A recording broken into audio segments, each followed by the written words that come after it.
سيئات أعمالنا من يهد الله فلا مضل له ومن يضلل فلا هادي له أشهد أن لا إله إلا الله وحده لا شريك له وأشهد أن محمدا عبده ورسوله اللهم صل وسلم وبارك على نبينا محمد صلى الله عليه وسلم وعلى آله وأصحابه ومن تبعهم بإحسان إلى يوم الدين أما بعد. Ikhwani wa akhwati fillah, jamaah pengajian Kepanjen Mengaji, wabil khusus Pak Bambang sekeluarga. Alhamdulillah kita bersyukur di ahad yang kedua ini kita masih dipertemukan di dalam majelis ilmu ini dalam keadaan sehat walafiat, dalam keadaan penuh nikmatnya Allah, baik itu nikmatnya iman Islam yang merupakan nikmat yang paling besar ini, juga nikmatnya sehat, berkumpul dan bisa bersilaturahmi antar jamaah seperti ini. Dan semoga Allah Subhanahu wa taala meridhoi kehadiran kita ini, diberikan ilmu yang manfaat dan juga bisa kita terapkan dalam kehidupan sehari-hari. Amin ya rabbal alamin. Dan saya juga mohon maaf kalau hari ini terlambat, jamaah sudah menunggu, qadarullah. Di tengah perjalanan tadi ada macet sedikit. Salawat serta salam semoga tetap tercurahkan kepada Nabi Muhammad SAW serta keluarga beliau, para sahabat dan juga umat beliau yang berpegang teguh pada ajaran-ajaran beliau sampai kelak di yaumil qiyamah. Amin ya rabbal alamin. Baik, para jamaah sekalian, kita lanjutkan kajian kita tentang Sirah Nabawi yang kita ambilkan dari kitab Ar-Rahiqum Makhtum karya Syekh Shafiyur Rahman Al-Mubarakfuri. Pertemuan yang telah lalu kita telah masuk di tahun ke-7 kenabian, di mana terjadi peristiwa pemboikotan terhadap Rasulullah SAW dan keluarga besar beliau dari Bani Abdimanah maupun Bani Hashim, ya, dari orang-orang Quraisy. Ya, boikot untuk apa? Untuk tidak bergaul dengan mereka, tidak menikah dengan wanita.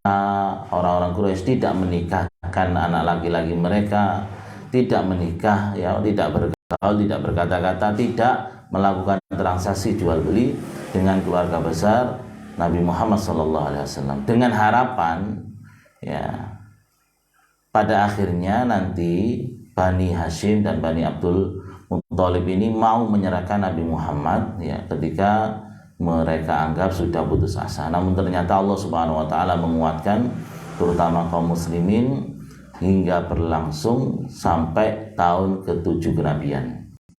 Jadi boikot ini terjadi selama 3 tahun dan keluarga besar Rasulullah sampai mengungsi di tanah celahnya bukit-bukit miliknya Abu Thalib. Hingga kemudian pertolongan Allah Subhanahu wa taala datang. Di antaranya adalah dengan menjadikan sebagian hati orang-orang kafir Quraisy itu yang mereka memiliki belas kasihan untuk membatalkan ini, yang diinisiasi oleh Al-Mut'im bin Adi itu. Ya, dan terjadilah mukjizat juga ketika Shahifah nulis untuk boikot ini, itu ternyata tulisannya dimakan rayap semuanya kecuali tulisan Bismikallahumma, atau setiap ada tulisan Allah, rayap ini tidak memakannya. Hingga kemudian orang-orang Quraisy yang membatalkan boikot ini pada tahun 7 kenabian. Itu para jamaah dimuliakan Allah yang kemarin yang kita bahas. Sehingga hari ini settingan kita adalah kita sudah masuk 10 tahun Rasulullah SAW diangkat jadi Rasul, ya, tahun ke-10 kenabian. Tahun ke-10 kenabian. Tahun ini dikenal dengan Amul Hazn atau Amul Huzn, tahun kesedihan. Kenapa para jamaah dimuliakan Allah? Yang pertama yakni karena wafatnya paman beliau Abu Thalib yang selama ini selalu mendukung, menyokong, membela dakwah Rasulullah sallallahu alaihi wasallam. tatkala sakitnya Abu Thalib ini sudah parah, dan memang sesudah keluar dari boikot ini tidak lama setelah itu Abu Thalib mulai sakit-sakitan karena umurnya sudah mulai memasuki umur 80-an. Ya. Maka tak lama kemudian beliau wafat, dan wafatnya beliau itu bulan Rajab tahun ke-10 kenabian. Ba'dal khuruji minasy'ab bi sittati asyhur. Sesudah keluar dari celah bukitnya Abu Thalib, sesudah pemboikotan itu jaraknya 6 bulan. Ya, jadi selesai boikot 6 bulan berikutnya wafat ini ya paman beliau Abu Thalib ini. Ada yang mengatakan juga wafatnya di Ramadan sebelum wafatnya Khadijah, ya jaraknya 3 hari. Tapi yang sahih adalah yang paling kuat pendapatnya adalah di bulan Rajab. Wafatnya Abu Thalib ini tahun ke-10 kenabian.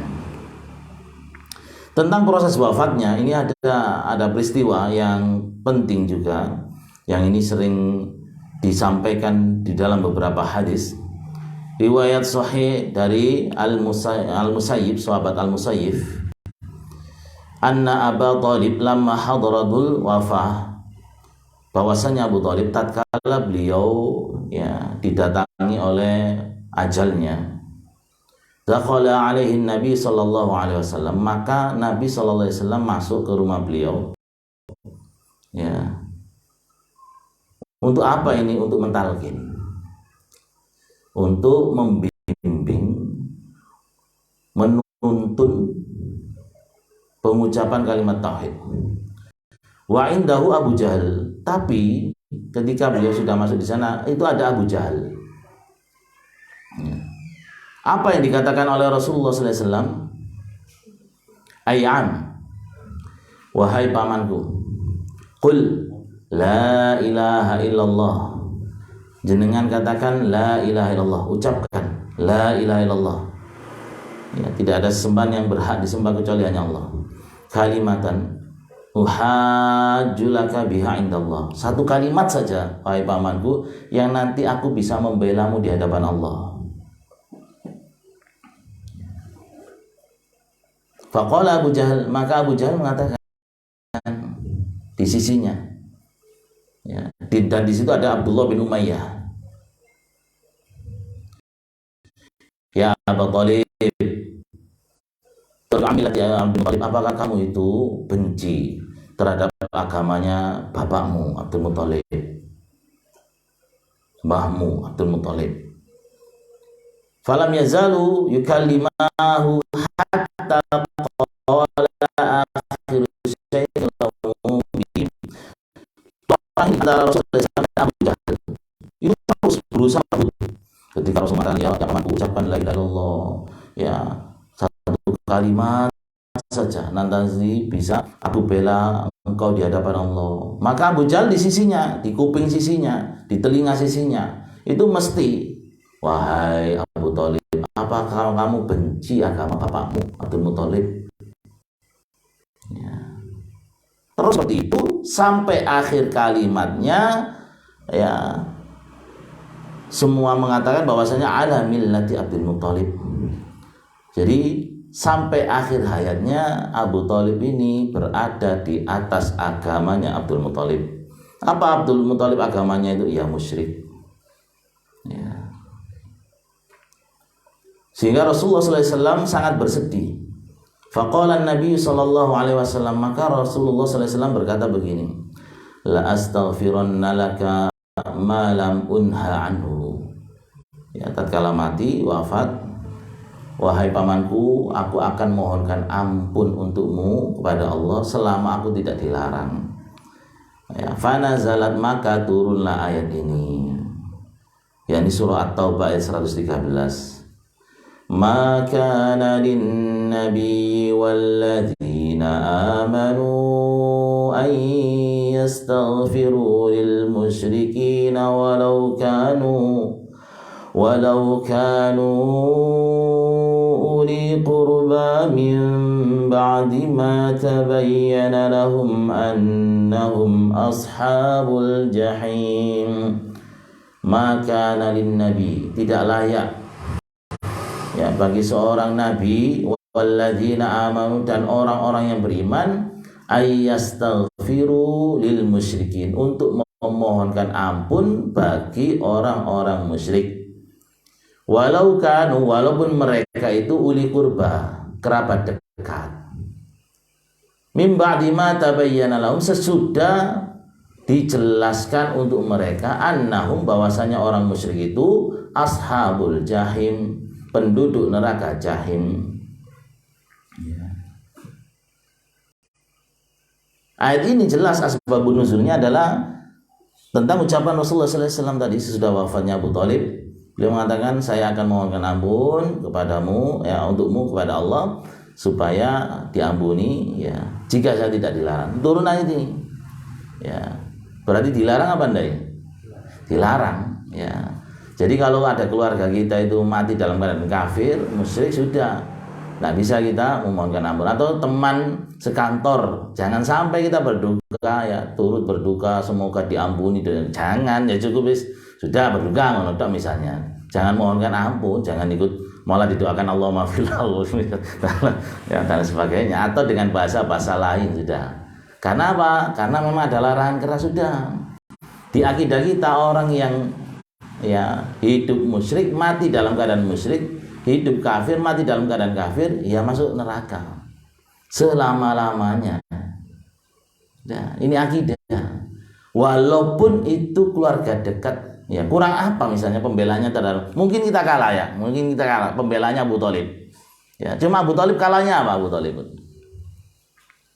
dengan kita syahadat, ya, kalimat la ilaha illallah, kalimat yang kelihatan ringan tapi besar di hadapan Allah, la ilaha illallah, yang mengalahkan seluruh upayanya Abu Thalib, ya, pembelaan Abu Thalib selama 10 tahun kenabian, atau kalau dihitung mulai Rasulullah SAW mulai kecil, pembelaannya tidak bernilai apapun, ya, kalau tidak la ilaha illallah.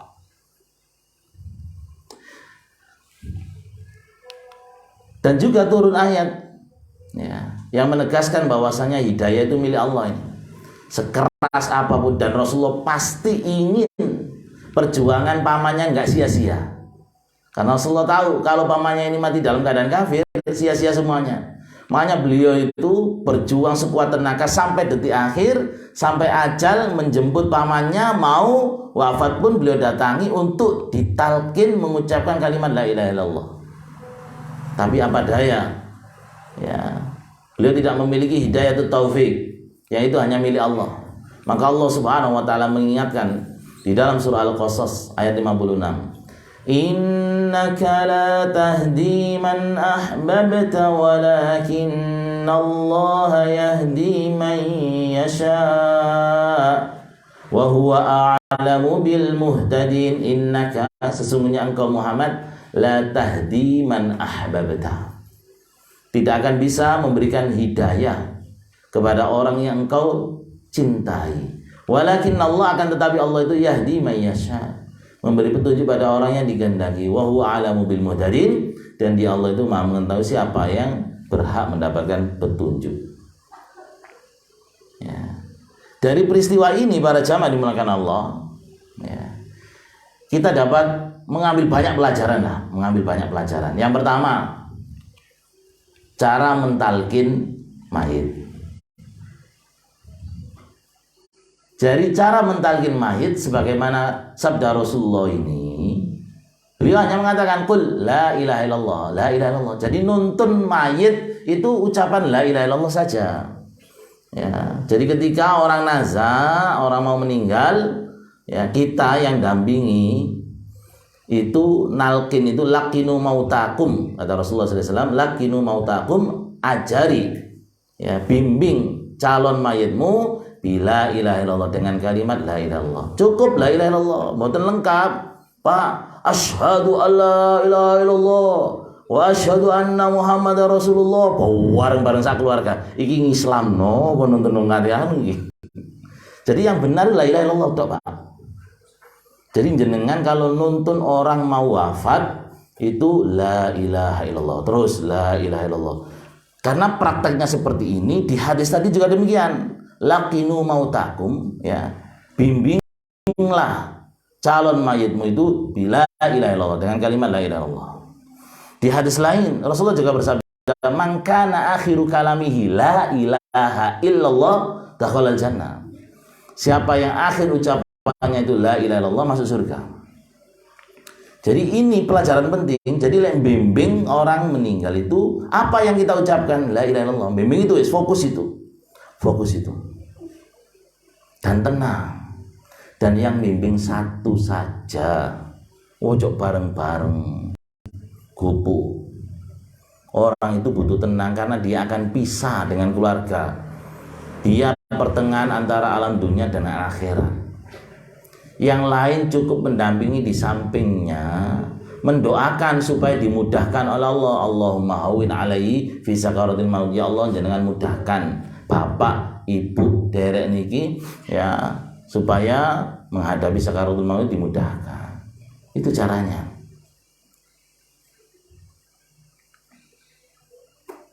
Dan yang gupui suruh keluar aja dari kamar, sing wangi, sing brok-brok. Wah, ono sing gupu selare saiki, gupu mutu, gupu video, wis kon metu. Kon metu. Ngene sik kober ge status itu. Ya, banyak yang enggak tahu dan enggak punya adab. Ya ini pentingnya punya anak ngaji. Sampean punya anak enggak ngaji, aduh ngelus dodo.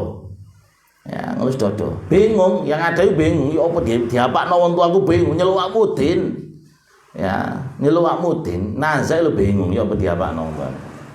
Ya, makanya penting pendidikan agama buat anak.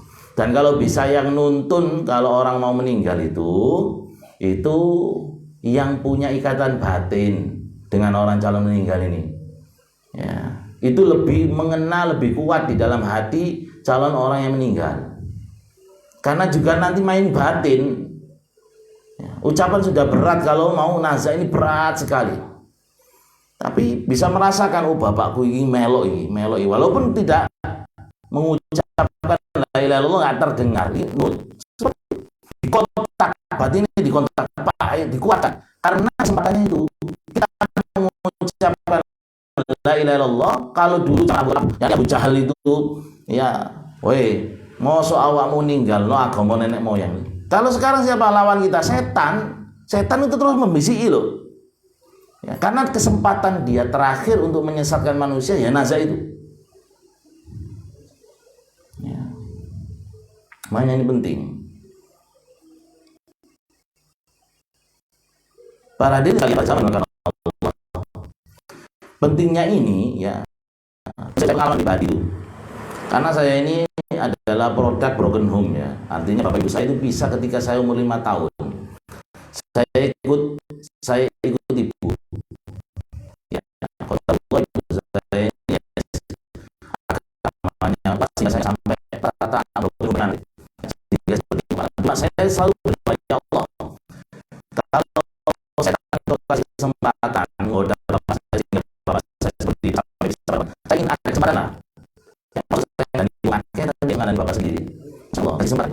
Ya, saya masih ingat itu ya kurang lebih waktunya sekitar setahun yang lalu atau ya setahun yang lalu, tanggal 21 itu jam 5 ya, saya ini pandaan, bapak saya itu nikah lagi dapat Tuban, pulang Tuban.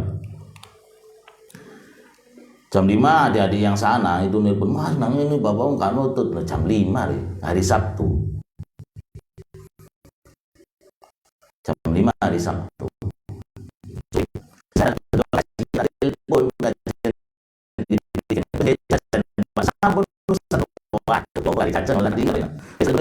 nanti bisa muncul ke Tobat, ke Tuban. Saya berdoa pada Allah, tahan ya Allah, jangan kau ambil. Wallahu alam, qadarullah, memang belum waktunya meninggal.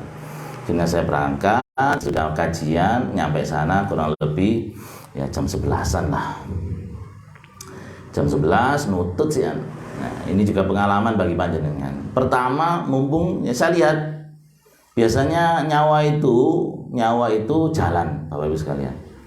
Ya, kakinya anyep biasanya dari Pak. Nah, kalau masih di kaki ini ngomong kesadaran sik tinggi. Itu kesempatan untuk apa? Untuk ngajak orang tua kita itu husnuzon pada Allah.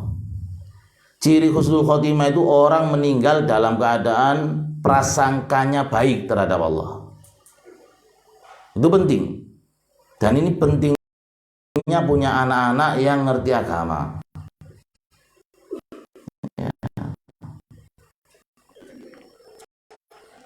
Jadi Pak dan Ibu tak sampaikan, saya maafkan, tinggal dengan urusan sama Allah. Ya, ini setan ini hadir pasti sama nanti bisa melihat, mendengar bisikannya. Nanti kandang ini loh, tuh semua kayak kang ada di sepuro nang Allah. Sudah hilangkan itu. Seberapapun dosa kita, Allah akan ngampuni. Ya tak sebutkan ayat tentang Allah yaghfiru dzunuba jami'an la ta'yasu min rahmatillah innallaha yaghfiru dzunuba jami'an, jangan kau putus asa dari rahmat Allah. Allah mengampuni. Itu pertama. Yang kedua, hilangi ya. Nanti ya jenengan kalau sudah dekat Pak bisa melihat malaikat. Dan juga ada yang bisiki setan itu nanti wujud. Nanti ngejak apa? Ngejak untuk menyembah selain Allah. Ketika seperti itu kan dikuatkan ya la ilaha illallah. Pokoknya dikuatkan. Sudah mulai ya itu merambat wis. Nanti mulai agak ya nazar itu mulai sudah dada ini, apalagi sudah tenggorokan itu jangan ditinggal wis ngono itu. Ya, sing gubu-gubui kon metu kamar. Ya adik-adik sing enggak ngerti, ya adik sana itu enggak ngerti, gak tahu ngaji, gubu ngene metu gubu ya, metu. Sudah. Ya, terus dikontak batin kalau bisa itu yang nuntun ya, keluarga sendiri, ada kontak batin. Ya la ilaha illallah terus. Itu fungsinya la ilaha illallah tak wis. Jangan asyhadu an la ilaha illallah wa asyhadu anna muhammadar rasulullah Islam, jangan. Ya, orang pas dewasa saja mengucapkan asyhadu an la ilaha illallah dengan fasih itu banyak yang enggak bisa kok. Apalagi orang yang nazar. Allah itu sudah memudahkan kalimat la ilaha illallah untuk kita. Apa? Semua makhrajnya ada di ujung lidah. Ya, orang berat pun bisa la ilaha illallah ngene. Leono sing tengah lidah asma hidup sing sasi subas sasi titik telu sa kaiso sih ya. Iki pas. Hikmahnya yang dituntunkan la ilaha illallah itu ya ini itu sudah ujung lidah tok la ilaha illallah, sudah nggak pakai huruf makhraj tenggorokan ya ain ha kha ndak ada, itu Allah sudah mudahkan. Jadi nuntun itu kalimat la ilaha illallah ini banyak yang nggak difahami karena banyak yang nuntun dengan syahadat lengkap ya. Dan Rasulullah prakteknya seperti ini. Jadi itu diantara hikmahnya. Nah kemudian para jamaah dimulakan Allah, dari peristiwa ini juga kita ketahui bahwasanya ya memang hidayah itu milik Allah sudah ya. Dan ini bukan aib. Jadi bukan aib artinya ketika seorang gagal membawa hidayah pada keluarganya padahal dia sudah teman dan sebagainya, bukan aib. Ya, kadang orang itu diuji dirinya ini ngaji temen terus diamalkan dalam kehidupan sehari-hari sik durung isra ngatrol bojone, itu bukan aib. Yang penting yang aib itu bojone dijarno, yang penting wis kita ngandani ya. Durung isra ana sing durung iso ngejak wong tuane, durung iso ngejak keluarga besarne ya, semuanya ada dia sendiri.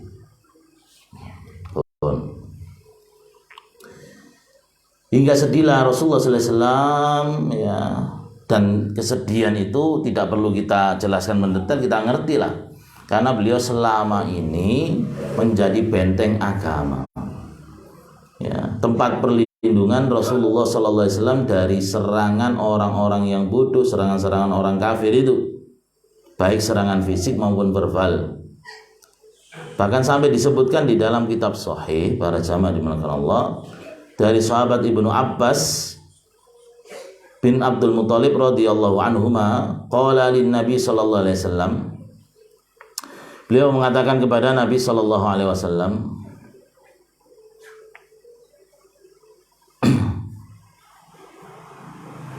ma'unitu an ammaka fa innahu kana yahuduka wa yaghdabu laka qala huwa fi dhaghdah fin min nar walaula ana lakana fi darkil asfali minan nar. Ya. Ibnu Abbas itu pernah bertanya begini loh, ketika meninggal ya, Muhammad mosok sampean gak iso nulung paman sampean ya, karena selama ini sampean semerap sepiyambek.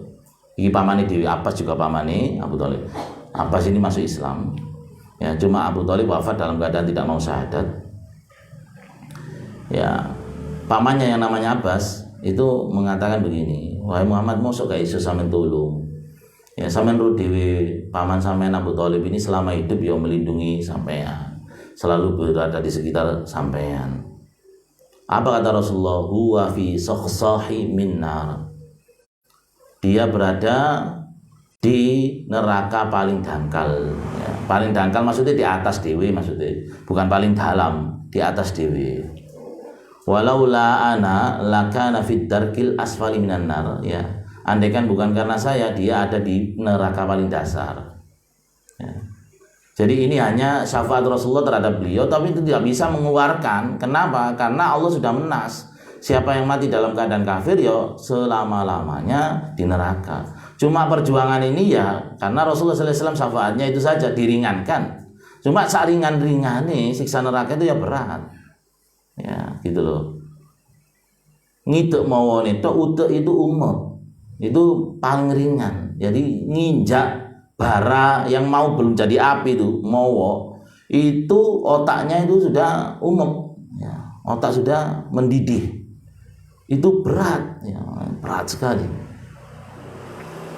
Dan di riwayat lain dari Abi Sa'id Al-Khudri annahu sami'an Nabi sallallahu alaihi wasallam wa dzakara 'indahu ammu ya, bahwasanya Nabi itu pernah menyebutkan tentang pamannya. Beliau mengatakan la'allahu tanfa'u syafaati, semoga bermanfaatkan syafaatku yaumal qiyamah, di hari kiamat ya.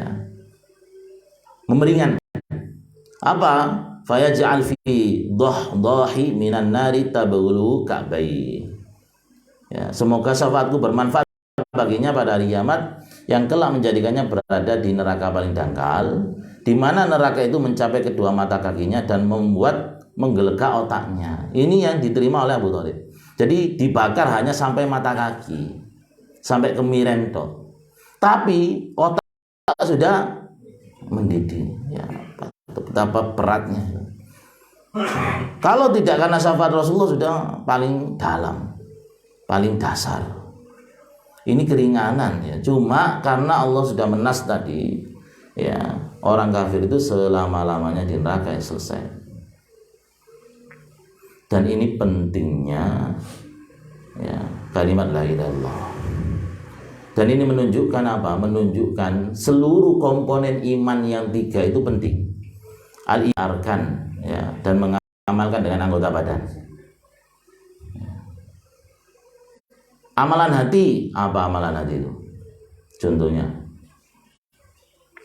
ikhlas, sabar, itu hati. Walaupun sampean itu ya nulis semoga kula ridho Pak, tapi hati ini jangget di sing dihitung di duduk ucapane, tapi hati ini jangget sing gitu. Karena itu amalan hati. Sabar, tawakal, prasangka, baik buruk itu amalan hati. Ridho hati. Ada masa dan juga amalan pentingnya. Ya. Contohnya apa? Ya syahadat, ini amalan lisan ini. Dan ada amalan anggota badan, sholat ya. Sholat, mari, kata batin, sholat itu amalan hati ya. Sholat itu amalan anggota badan. Saat tingkat sampai sama ma'rifat dan sebagainya, sholat batin itu gini. Mangan coba, tingkatan sampai mangan kok syariat toh. Ayo tingkat no sampai hakikat ma'rifat. Mari mangan, wis tak batin. Kalah syariat terus. Ya, tapi sholat hakikat sampai mari tidak sholat. Gak tahu peningkatan mangan tingkatan ini. Itu nakalan nih. Artinya kudu bisa menempatkan. Lek sholat itu bukan amalan batin. Lek batin itu niat, ikhlas, itu amalan hati. Ya, ada seperti itu. Nah, kira-kira kesalahannya Abu Thalib ini di mana? Di lisan. Abu Thalib sudah yakin nggak hatinya itu? Yakin, bahkan dia tuangkan dalam syair. Syair itu kan isi hati.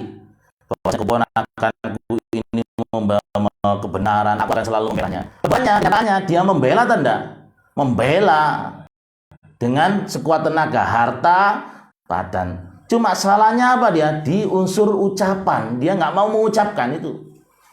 Seolah-olah ringan tapi konsekuensinya berat. Maka 3 unsur iman ini sama-sama penting. Ya. Kalimat la ilaha illallah itu. Kalau orang sudah mengucapkan, sudah berbuat, tapi hatinya tidak beriman, namanya siapa ini? Munafik. Ya, mengucap no iman, ngetok no iman, tapi hatinya gak iman, munafik. Gitu loh. Kalau misalnya hatinya sudah membenarkan, ucapannya sudah membenarkan, perbuatannya belum, fasik. Iya, orang beriman tapi belum sempurna iman ini, ya artinya dia fasik. Baik. Ini tentang Abu Thalib. Selanjutnya para jamaah dimulakan Allah, tidak berserang lama, yakni berjarak 2 atau 3 bulan. Allah menguji lagi terhadap Rasulullah Sallallahu Alaihi Wasallam, yakni meninggalnya orang-orang yang beliau kasih, cintai. Yakni siapa setelah Abu Thalib? Yakni istri beliau yang telah menemani selama kurang lebih 20 tahun pernikahannya, yakni Khadijah ila rahmatillah. Ibu Khadijah menuju ke pangkuan Allah, rahmat Allah. Tuwfiyat ummul mukminin Khadijah al-Kubra radhiyallahu anha. Wafatlah ummul mukminin Khadijah al-Kubra radhiyallahu anha, kanat wafatiha fi syahri Ramadan. Wafatnya di bulan al-Ashar minan nubuwah, di tahun ke-10 kenabian. Ya. Rajab ke Ramadan, kurang lebih jarak 2 bulan. Kemudian wafatlah ibu kita Khadijah radhiyallahu anha, walaha 65 sana. Beliau wafat dalam keadaan usia 65 tahun. Ya. Dan Rasulullah ketika itu umur 50 sana, 50 tahun. Ya, karena jarak beliau itu 15 tahun. Ya, ketika menikah umur 20 tahun, 40 tahun kan. Ya, ketika wafat ya Khadijah umur 65 tahun radhiyallahu anha, dan juga Rasulullah umur 50 tahun. Sehingga usia pernikahan Rasulullah sallallahu alaihi wasallam dengan ibu kita Khadijah itu selama 20 tahun. Dan selama menikah dengan ibu Khadijah, Rasulullah sallallahu alaihi wasallam itu tidak memadu beliau. Ya. Dan semuanya anak-anaknya Rasulullah sallallahu alaihi wasallam yang 6, ya, 1 dari Maria, yang namanya dari Khadijah radhiyallahu anha.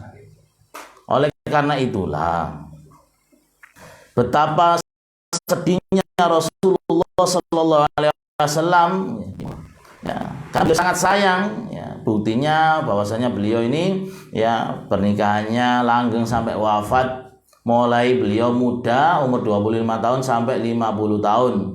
Ya, mendampingi Rasulullah sallallahu alaihi wasallam. Beliaulah yang selama ini menghibur Rasulullah, mendukung dakwah Rasulullah dengan apa? Dengan jiwa, raga, harta, semuanya yang bisa kita lakukan. Kita mengetahui saudara yang kaya dan semua hartanya didukung, ya diberikan untuk Islam, untuk mendukung risalahnya Rasulullah sallallahu alaihi wasallam. Beliaulah yang menemani ketika Rasulullah mengalami masa-masa pahit sampai wafat, ya. Sampai Rasulullah sallallahu alaihi wasallam memuji ibu Khadijah dengan sabda beliau, amanat bi hina kafara biyan nas. Istriku Khadijah itu beriman tatkala orang-orang kafir. Jelas. Yang pertama kali beriman adalah wanita, adalah istri beliau. wa saddaqani hina kadzdzabani an-nas wa saddaqatni hina kadzdzabani an-nas. Dan beliau membenarkanku tatkala orang-orang mendustakanku. Ya. Wa asyrakatni fi ma liyahina haramani an-nas. Dan beliau menyertakan hartanya untukku ketika orang-orang melarang hartanya diberikan padaku. Wa razaqani Allahu waladaha. Dan Allah memberikan melalui dia anak-anak. Wa harama waladun ghayraha. Dan ya bukan dari istri yang lain. Ya. Rasulullah itu menikah dengan para istri yang lain, tidak punya anak. Hanya dengan ibu kita Khadijah radhiyallahu anha. Ya. Yang punyanya juga hanya satu, Maria Qibtiyah. Ya, ada yang mengatakan ini Buddha, ada yang mengatakan tidak. Tapi saya berpendapat, ya, memilih pendapat yang mengatakan bukan, karena itu hadiah. Ya, Maria Qibtiyah. Ya. Siapa yang dari keturunan Maria Qibtiyah ini namanya Ibrahim. Kenapa dinamakan Ibrahim? Kenapa? Ya, karena terinspirasi Nabi Ibrahim. Nabi Ibrahim punya istri Saro. Ya, Saro itu kan orang Bani Israil. Ya, kemudian beliau itu kan menikah dengan wanita Mesir.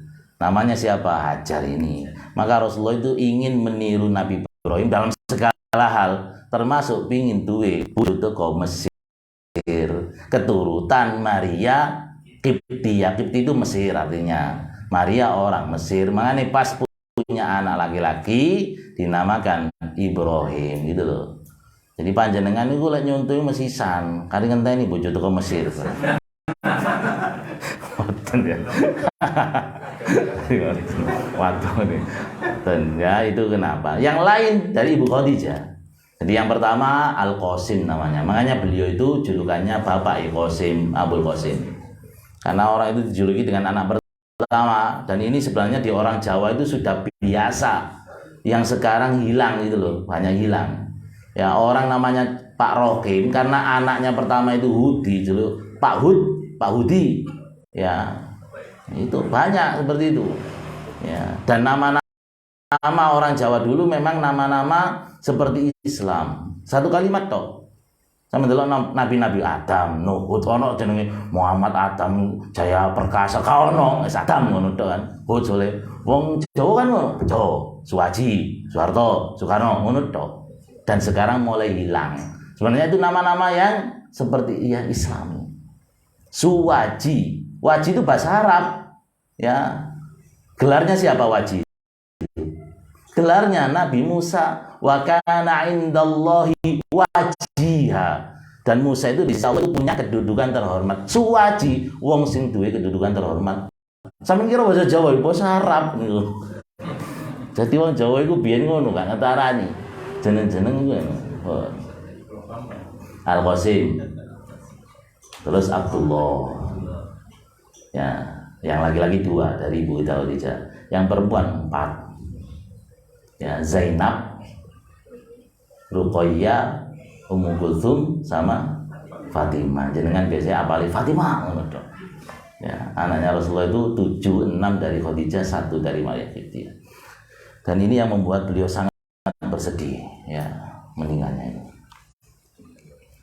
Dan diantara keutamaan ibu kita Khadijah juga riwayat sahih dari Abu Hurairah bahwasanya beliau ya menceritakan Ata Jibril an-Nabiy sallallahu alaihi wasallam. Jibril itu pernah mendatangi Nabi Muhammad sallallahu alaihi wasallam.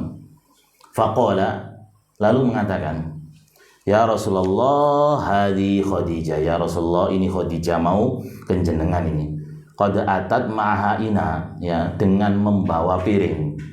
Fihi ida, ya, piringnya itu ada lauk pauk, au ta'am atau makanan, au syarab atau minuman.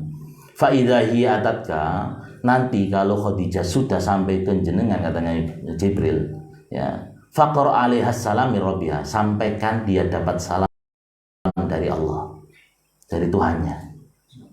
Sampai seperti itu. Fabashirha, dan beri kabar gembira dia, bibaitin fil jannah, dia sudah dibuatkan rumah oleh Allah di surga, ya, min qasabin, dari mutiara, la sahaba fihi wala nasaba, yang kalau orang masuk rumahnya ini tidak ada bising, tenang, ya, dan tidak lelah, nyaman, enak kayak istirahat. Sampai segitunya ini kemuliaan Siti Khadijah, dan ini juga menjadi kabar gembira bagi beliau bahwasanya beliau termasuk para wanita yang dijamin masuk surga. Jadi ada kitab-kitab khusus yang membahas wanita-wanita yang dijamin masuk surga, ya, termasuk adalah Ibu Khadijah. Ini adalah jaminan beliau masuk surga. Jadi itu kemuliaannya, dapat salam dari Allah, ya. Berarti ini orang mulia.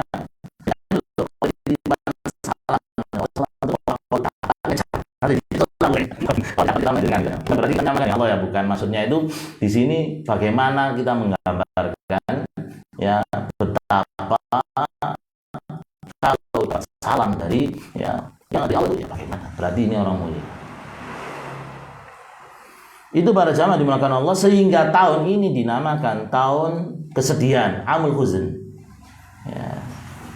Karena memang sekali lagi orang Arab sampai nanti zamannya Umar itu tidak mengenal angka tahun, ya. Mereka hanya mengenal nama bulan dan angka hari, sudah tahu, ya. Hari mereka itu ngitung berdasarkan bulan, ya. Wis lek bulan pas purnama wis tanggal 15 entek, berarti ngono tok, katanya. Mereka kenal juga bulan mulai Muharram sampai Dzulqa'dah terakhir itu sudah. Cuma tidak memiliki angka tahun. Sebagaimana yang sudah dulu saya katakan, makanya kita mulai SD 12 awal tahun gajah. Nah, ya, angka kok tahu jauh, karena tahun itu terjadi peristiwa penyerangan tentara gajah. Nah, tahun 10 kenabian ini dikenal dengan Amul Huzn, tahun sekian. Karena dua orang yang sangat disayangi oleh Rasulullah, yang selama ini mendukung dakwah Rasulullah dengan sepenuh hati, dengan harta nyawa, ya, semuanya wafat, ya, dengan jarak yang tidak berjauhan. Betapa sedihnya kita, Amul Huzn, ya. Makanya dulu mbak-mbak kita juga demikian, tahun itu tidak dinamai, mereka nggak tahu banyak, ya, ketika ngurus akte ngawur keliru kan, tahun ini semua dikira-kira. Mbak, sampean lahir pas kapan? Pas iku lho, pas Jepang ono ketok tok kene kan, ngono kadang kan. Ya, Pak D iki lahir kapan, Pak? Wis Pak D mu Gestapo. Oh, berarti tahun 65 Pak D. Iki lek boleh anu Gunung Agung meledos iku lho lahir kan. Kan titeni peristiwa-peristiwa besar. Orang dulu enggak kenal angka tahun. Sama seperti ini. Peristiwa besar Amul Huzn. Ya. Ya. Tarakumul ahzan, sehingga silih bergantilah kesedihan, ya, dialami oleh Rasulullah Sallallahu Alaihi Wasallam, terutama dua peristiwa ini para jamaah dimulakan yang sangat menyayat hatinya Rasulullah Sallallahu Alaihi Wasallam. Ya, ini adalah musibah yang besar, dan orang-orang kafir yang selama ini lancang sudah lancang, mereka tambah apa? Tambah terang-terangan menyiksa Rasulullah Sallallahu Alaihi Wasallam. Sampai sahabatnya beliau, yakni Abu Bakar itu ingin pindah, ya, karena nggak kuat juga melihat Rasulullah itu tersiksa, ya. Sampai beliau minta izin kepada Rasulullah untuk diizinkan pindah ke Habasyah, menyusul teman-temannya yang ada di sana, ya. Bahkan Rasulullah saking mulai terang-terangannya orang-orang itu, Rasulullah mencari lain, mencoba ke Taif kan, nanti keluar kota, dakwah wis tak alino wis. Saking apa? Sejak Abu Thalib ini meninggal, tidak ada yang disungkani lagi oleh orang-orang Quraisy, ya.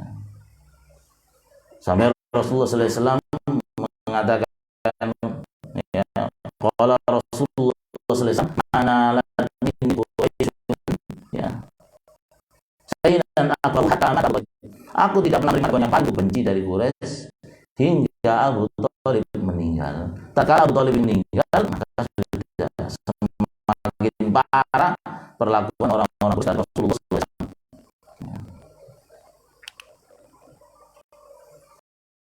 Ya, bahkan Abu Bakar ini ya ingin hijrah ke Habasyah tadi. Kalau tidak dicegah oleh namanya orang Ibnu Darina, ya Ibnu Darina itu bertanya, wahai Abu Bakar, kemana kamu? Aina turidu ya Abu Bakar? Ya, apa Abu Bakar?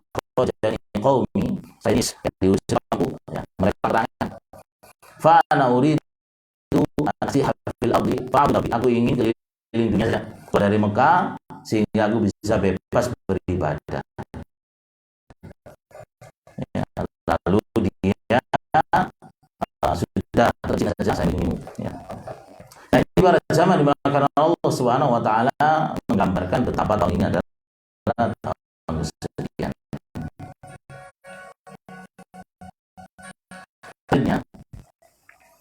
Setelah Ramadan wafat oleh ibu kita Khadijah radhiyallahu anha, ya, Rasulullah sallallahu alaihi wasallam kemudian menikah dengan Saudah radhiyallahu anha. Jadi ini adalah orang kedua yang dinikahi oleh Rasulullah. Kapan menikahnya? Ini di bulan Syawal di tahun itu juga. Berarti berapa jaraknya? Ramadan ditinggal wafat, Syawal sudah menikah Rasulullah SAW. Berapa jarak? 1 bulan. Saudah binti Zam'ah. Berarti orang laki-laki itu ada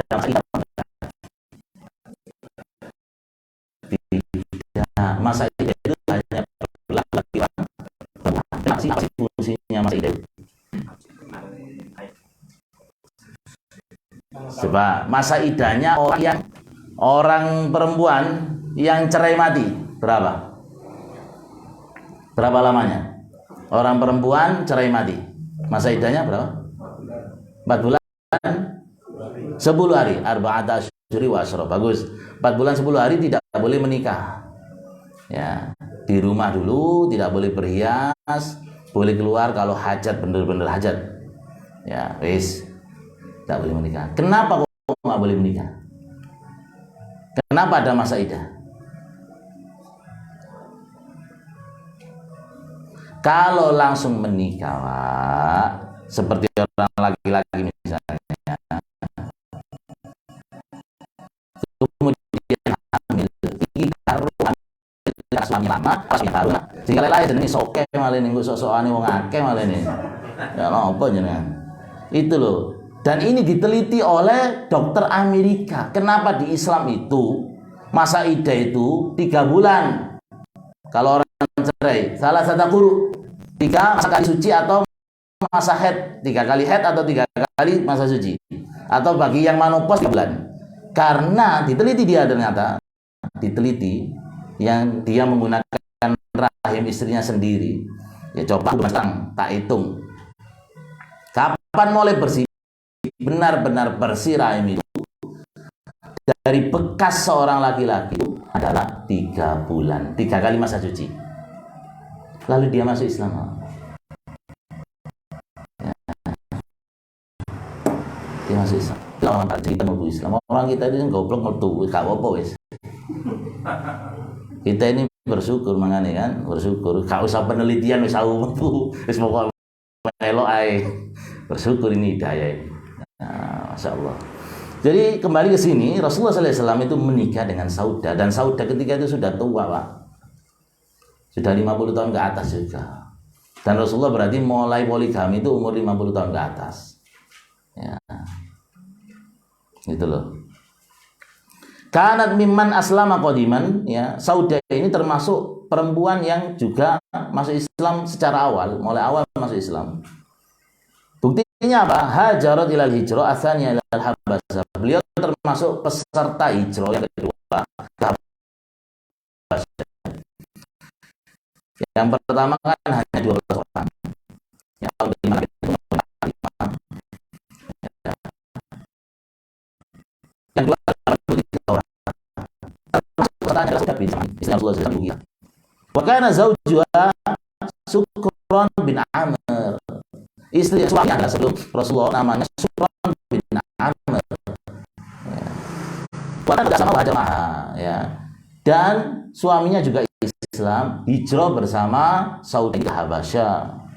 Famata bi ardil Habasyah, suaminya meninggal di Habasyah, di Ethiopia, Afrika. Ya. Au ba'da ruju' ila Mekah, atau ada yang meriwayatkan sesudah para muhajirin kembali ke Mekah.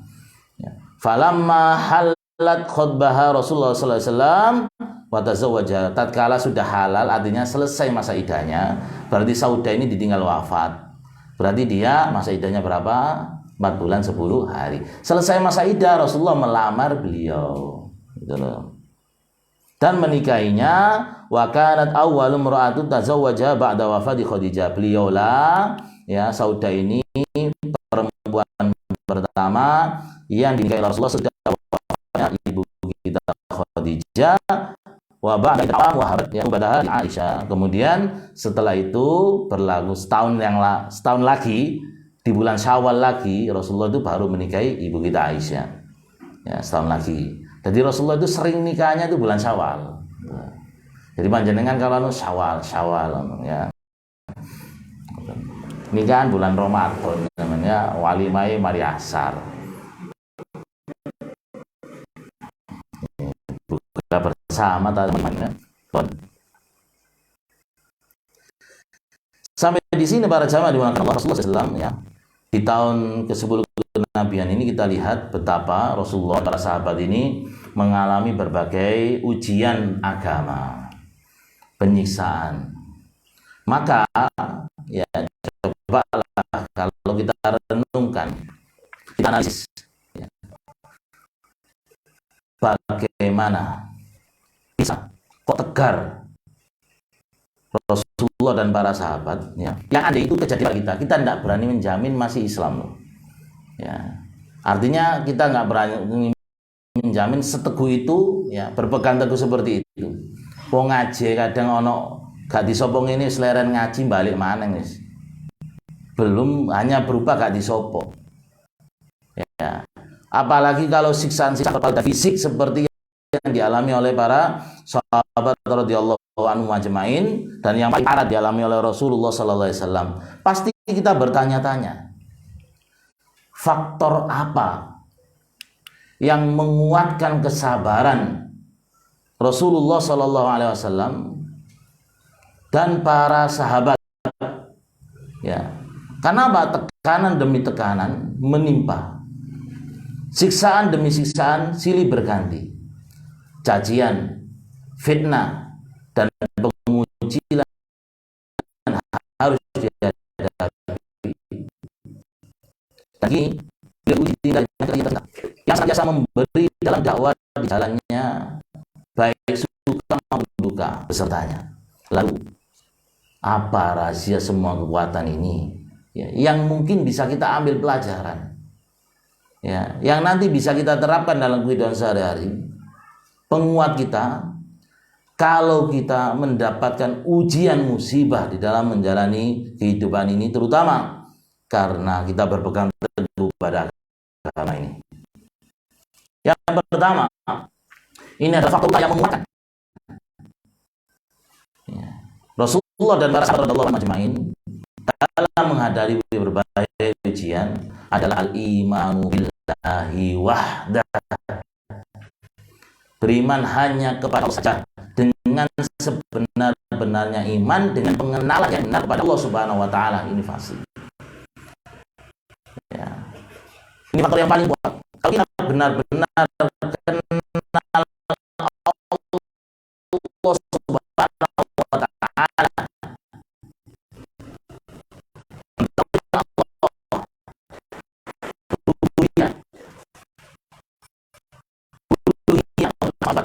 Allah, sifat-sifat Allah yang benar, maka hati kita itu pasti menjadi hati yang kokoh, dan kita telah menjadi saksi berbagai sejarah kaum yang beriman kepada Allah, mereka tidak goyah sedikit pun, hati mereka teguh, ya, seperti karang-karang tidak, ya, goyang ditimpa ombak, seperti gunung-gunung kokoh, ya. walaupun berbagai ujian menimpa mereka para sahabat. Ya. Makanya Allah Subhanahu wa taala ya mengabarkan kam min fi'atin qalilatin ghalabat fi'atan katsiratan biiznillah. Ya, kekuatan itu dari Allah. Betapa golongan yang kecil bisa mengalahkan golongan yang besar dengan izin Allah. Tidak larang, jelas Allah berfirman zadu fahama. Ya. Adapun yang tidak bermanfaat maka dia hilang. Wa ma yanfa'un nas, adapun yang bermanfaat bagi manusia fayamkusu fil ardi, akan kokoh di muka bumi. Ya. Fata morgana akan hilang. Tapi kalau banyak waktu dia akan kokoh jadi mati. Ya. Jadikan Allah itu sebagai sandaran. Biar orang-orang yang biasa berdukun, biasanya jimat, mereka itu lemah sekali. Lemah. Kadang dapat dan sebagainya. Ya. Kenapa mereka tidak beriman kepada Allah? Tapi kalau orang beriman pada Allah, ya mereka akan tegar menjalani ujian hidup. Ya, tidak ada sandaran, tidak ada dekengan yang terbaik, yang lebih kuat kecuali hanya kepada Allah Subhanahu wa taala. Ini yang dipegang teguh orang-orang terdahulu kita oleh Rasulullah sallallahu alaihi wasallam dan para sahabat radhiyallahu anhum ajmain. Allah berfirman di dalam surah Ar-Ra'd tadi ayat 17. Anzala minas samaa'i ma'an fasallat awdiyatum biqadariha fahtamala as-sailu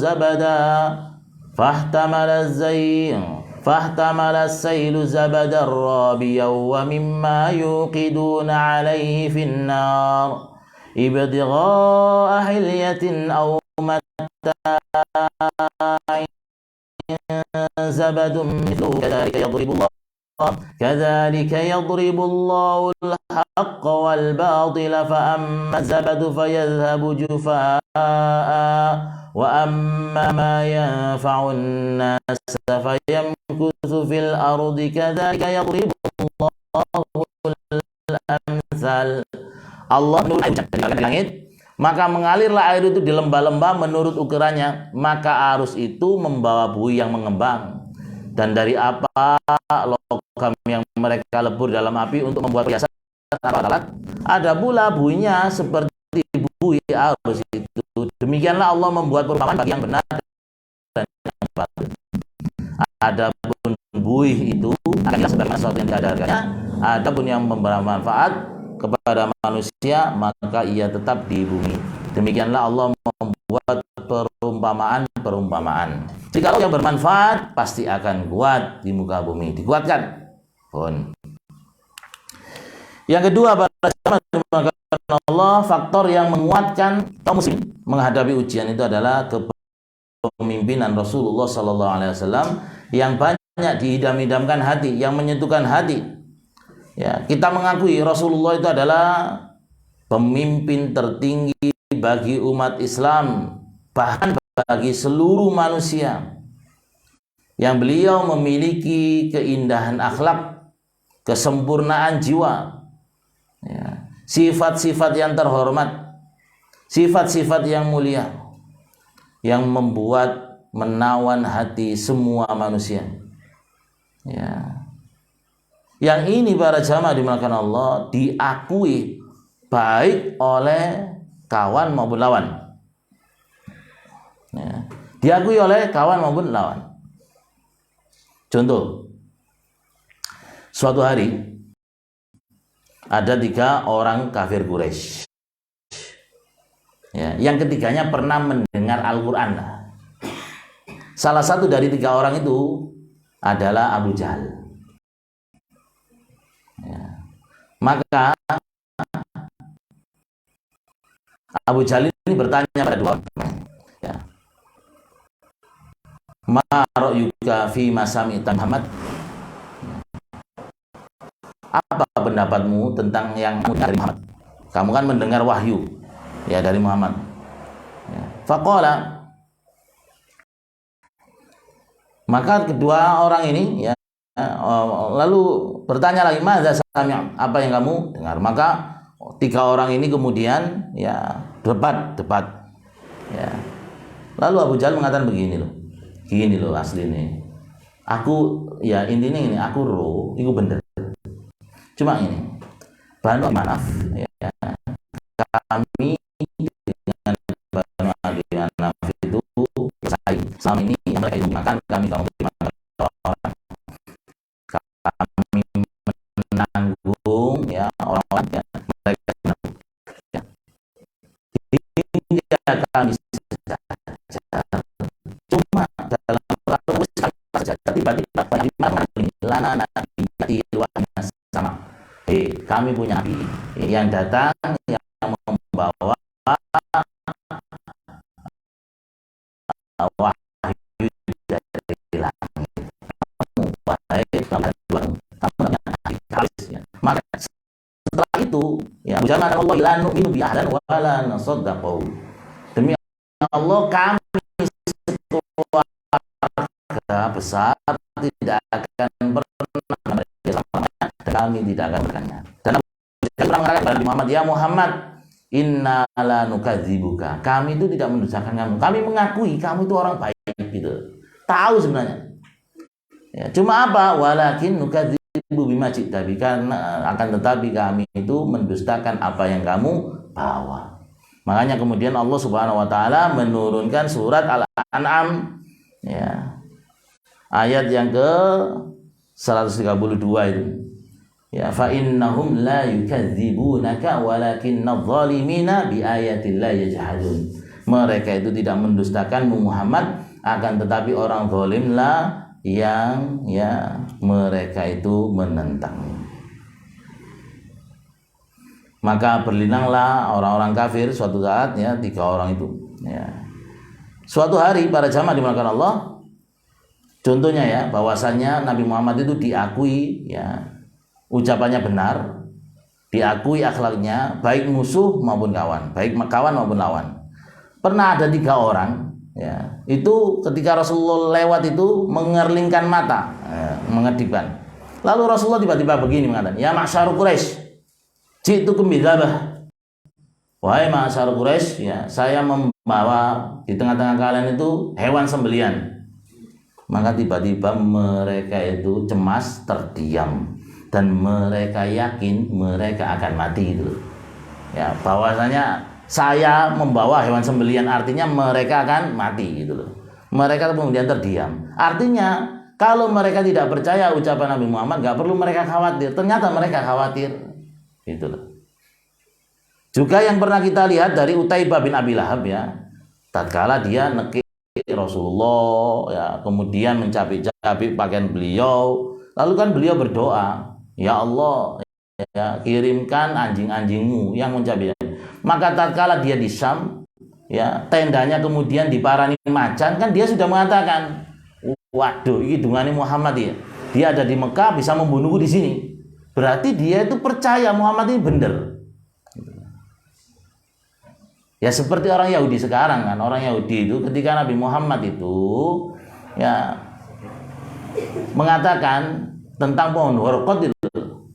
Nah kalau mereka nggak percaya, nggak perlu Yahudi sekarang itu melakukan reboisasi besar-besaran, menanam besar-besaran pohon warqat. Ya nggak perlu, nggak percaya. Tapi ketika Rasulullah mengabarkan nanti akhir zaman kita akan memerangi orang Yahudi dan setiap batu yang dibuat sembunyi akan memberitahu wahai mukmin di sini setiap pohon yang kecuali satu pohon warqat. Ini mereka ternyata ketakutan itu dan menanam pohon warqat. Berarti mereka itu percaya ucapan Rasulullah. Percaya bahwa mereka melakukan pohon warqat itu. Cuma ya itu tadi. Kami tidak mendustakan ya, kami cuma ya tadi ya kesombongan itu karena mereka ya benci Rasulullah itu orang Ismail bukan Bani Israel. Demikian juga namanya Ubay bin Khalaf ya, pernah mengancam Rasulullah dengan diancam bunuh. Lalu dengan Rasulullah itu bal ana aqtulak insyaallah ya. Sampeyan ngancam aku bunuh, insyaallah sampeyan tak pateni. Ya, lo itu Ini terngiang-ngiang, waduh Muhammad ngomong waduh. Ketika perang Badar, ya Ubay bin Khalaf itu terluka sedikit di lehernya, terluka, kena sabetan sedikit di lehernya. Dia sudah ketakutan, dia sudah gemetaran dan mengatakan begini, ya, dan mengatakan, Innau qad kana qala li Makkah. Aku iling biyen Muhammad tahu ngomong ya kepada saya ketika di Mekah, ana qutulak, saya akan membunuhmu. Fa wallah lau basaqa alayya laqatan. Demi Allah, kalau dia sekarang meludahkan ya padaku, meludahiku, maka dia akan membunuhku. Saking wedinya seperti itu. Ya, nanti kita bahas. Demikian pula para jamaah dimakan Allah. Tentang orang kafir itu mengakui kepemimpinan Rasulullah, mereka tidak mendustakan akan kepemimpinan ini, dan ini yang menguatkan karena memang pemimpin itu mengalirkan energi positif atau negatif jelas. Sama itu di instansi, di kerjaan, pemimpin ya punya komitmen, dia care, ya dia ini berpengaruh positif ya pada banyak. Ya, dia punya integritas tinggi, berpengaruh. Ya. Kalau pemimpin ini ya dia itu misalnya tidak punya integritas, ini membuat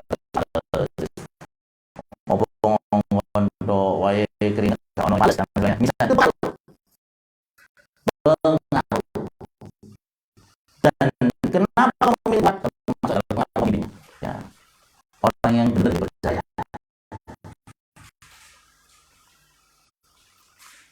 Nah, para jamaah dimakan Allah pun demikian terhadap kawan ya. Peristiwanya adalah ketika Utbah bin Rabi'ah ini pernah memukuli sahabat Abu Bakar radhiyallahu anhu sampai babak belur. Sampai babak belur, sampai orang-orang itu tidak mengenali wajah beliau. Kemudian keluarga beliau dari Bani Taim tahu Rasulullah, tahu Abu Bakar ini dihajar oleh Utbah bin Rabi'ah. Lalu segera menolong, dibawa pulang. Ya, dalam keadaan pingsan. Keluarga besarnya sudah menduga, wah mati hari-hari. Sampai mereka kemudian bersumpah, sampai Abu Bakar meninggal, kami akan tuntut balas pada Utbah bin Rabi'ah. Itu loh. Nah, ditunggui ya sama keluarga besarnya. Sampai akhirnya Abu Bakar radhiyallahu anhu itu siuman, sadar. Lu sadar itu loh, langsung ngomong ini. Fama fa'ala Rasulullah sallallahu alaihi wasallam. Ya nopo keadaannya Rasulullah. Ya, karena beliau itu ketika itu mendampingi Rasulullah, ya, diajar, ya, kemudian beliau bawa pulang oleh keluarganya, bangun kepikiran Rasulullah, ya, tidak memikirkan diri sendiri. Nah, keluarganya sing nunggu iman kan itu kan menolong karena faktor kekeluargaan.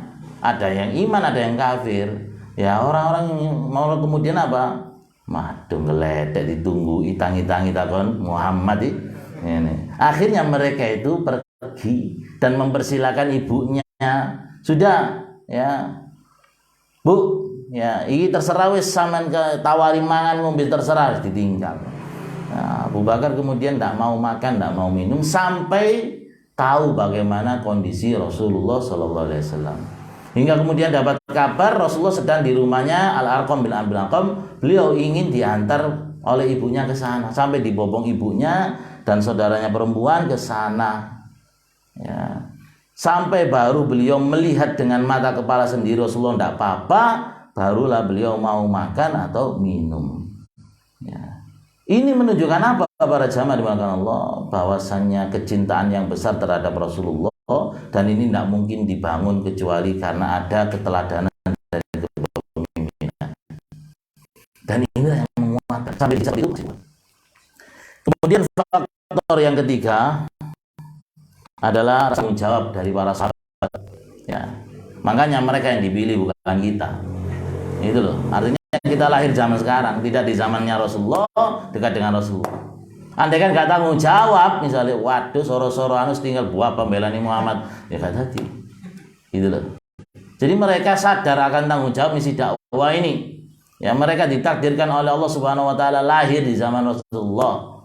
Ya, bertemu dengan Rasulullah, mendampingi Rasulullah. Ya, di pundak mereka lah tanggung jawab seluruh umat ini. Ya, dan itulah mereka tidak pernah mengelak, tidak pernah berkhianat, ya menyeleweng dari tanggung jawab yang dibebankan oleh ya Allah Subhanahu wa taala kepada mereka, tidak pernah lari. Dan yang keempat, para jamaah dimulakan Allah, jelas iman pada akhirat sudah. Bahwasanya dunia ini ya bukan kehidupan satu-satunya, ada kehidupan yang kedua, dan inilah yang menguatkan. Ya contoh lah, ya kita misalnya dapat kezaliman di sini, kenapa kita kuat? Ya kan ini ono ya. Kalau tidak bisa kita dapatkan di dunia, kita bisa dapat di akhirat. Itu kan yang menguatkan sudah. Ada orang diuji dengan kesulitan ekonomi, ya sabar, nanti ada kehidupan akhirat. Dia ada harapan, semoga nanti di akhirat kehidupan saya lebih baik.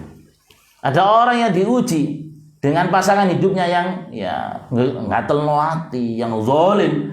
Dia kalau punya akhirat, punya harapan, ya nanti Allah akan menggantinya yang lebih baik. Kalau tidak ada akhirat, tidak ada harapan, itu yang membuat kita putus asa. Kenapa orang mukmin itu punya ya akhirat itu? Jadi itu yang menguatkan tadi. Makanya Allah Subhanahu wa taala itu di dalam surah Al-Imran, in takunu ta'lamuna fa innahum ya'lamun kama ta'lamun. Jika kalian wahai orang mukmin, ya kalian itu sakit, orang kafir juga sakit. Tapi apa bedanya? Wa ta'lamu wa tarjuna minallahi ma la yarjun. Tapi kamu punya pengharapan pada Allah apa yang mereka tidak punya. Itu bedanya. Kita punya akhirat. Ya, kalau luput dari kita di dunia, maka kita yakin akan diberikan oleh Allah di akhirat. Itu yang membuat kita bersabar. Ya. Kemudian yang menguatkan lagi Al-Quran. Al-Quran kan mengisahkan tentang kaum-kaum terdahulu. Wis kisahnya seperti ngono. Lakoni kalah dhisik terus menang wis film India modelnya ngono. Dindi kabeh orang muttaqin mulai kaum-kaum Nabi Nuh ya. Kemudian Allah menceritakan setelah Nabi Nuh itu kaumnya Nabi Hud, yakni kaum Ad. Setelah dibina kemudian ganti kaumnya Nabi Soleh, kaum Samud. Kemudian kaumnya Nabi Lut. Kemudian orang-orang Madian kaumnya Nabi Syuaib. Kemudian berganti dengan zamannya Nabi Ibrahim, zamannya Nabi Musa, Yusuf dan lain sebagainya. Intinya kemenangan ada di orang-orang bertakwa. Bagaimanapun hasil akhirnya itu. Ya. Dan semuanya mengalami beratnya ujian itu. Makanya Al-Quran kemudian menurunkan surat Al-Baqarah misalnya untuk menguatkan hati ini, ayat 214, am hasibatum an tadkhulul jannata walamma ya'tikum mathalul ladzina khalau min qablikum massathumul ba'sa wad-dharra ya wa zulzilu hatta yaqula ar-rasul wal ladzina amanu ma'ahu mata nasrullah ala inna nasrallahi qarib. Am hasibatum an tadkhulul jannata, apakah kamu mengira kamu masuk surga? Walamma ya'tikum mathalul ladzina khalau min qablikum, tapi kamu belum diuji seperti orang-orang sebelummu. Masathumul ba'sa wad-dharra, yang mereka itu ditimpa dengan ya kesedihan, kesusahan, wazulzilu, dan kegoncangan hati, ya kegoncangan jiwa. Hatta yaqula rasul, sampai ada di antara mereka mengatakan pada rasulnya, walladzina bersama orang beriman, mata nasrullah, kapan saking mentoki ujian itu, kok gak teko-teko, sehingga rasul mengatakan ala inna nasrullahi qarib, sabar, pertolongan Allah itu dekat. Ashabul Ukhdud, ya, yang mereka dimasukkan juglangan yang sudah isinya api karena iman. Masya Allah, itu menguatkan kita. Makanya ketika kita dapat ujian itu, iya mungkin mau sok enak. Lalu misalnya gini kuabe, misalnya gak diuji ini, ya kena nuri begini. Kadang kan menyadari, oh iya, ya saya sudah dikasih satu sisi kebaikan di sini, mesti ada kekurangannya di sisi ini. Ya, sesuai dengan harapan kita, keinginan kita, yo enak uripe. Nah ngono sih. Maka dieling ayat ini menguatkan kesabaran. Ya, ini jalan surga. Itulah yang menguatkan itu. Pun demikian adalah basyarat bin najah. Kabar gembira dari Rasulullah tentang kemenangan. Ya. Zaman Mekah Rasulullah mengatakan, katakan la ilaha illallah, yang dengan kalimat ini ya kalian akan bisa menguasai orang-orang ajam. Padahal itu masih kecil. Jangankan melawan orang ajam, melawan orang kafir saja nggak bisa, disuruh diam sabar. Tapi Rasulullah sudah memberikan isyarat seperti ini. Dengan kalimat la ilaha illallah ini kalian akan berjaya. Ya, kabar gembira kemenangan ini untuk di dunia, pun demikian kabar gembira dengan akhirat, dengan surganya Allah Subhanahu wa taala ini menguatkan semuanya. Jadi faktor-faktor itulah para jamaah dimakan Allah yang harus kita ambil juga dalam kita menjalani kehidupan ini. Ya, berarti yang pertama tadi dikuatkan tauhidnya. Orang yang punya tauhid itu tahan bukul. Ya, karena dia punya Allah Subhanahu wa taala. Ya. Kemudian ya kepemimpinan Rasulullah SAW. Kalau kita sekarang berarti apa keteladanan beliau? Bagaimana beliau dulu menjalani ujian seperti ini, tapi beliau tegar, dan juga para sahabat radhiyallahu anhum ajmain. Ya. Kemudian yang ketiga, tanggung jawab kita.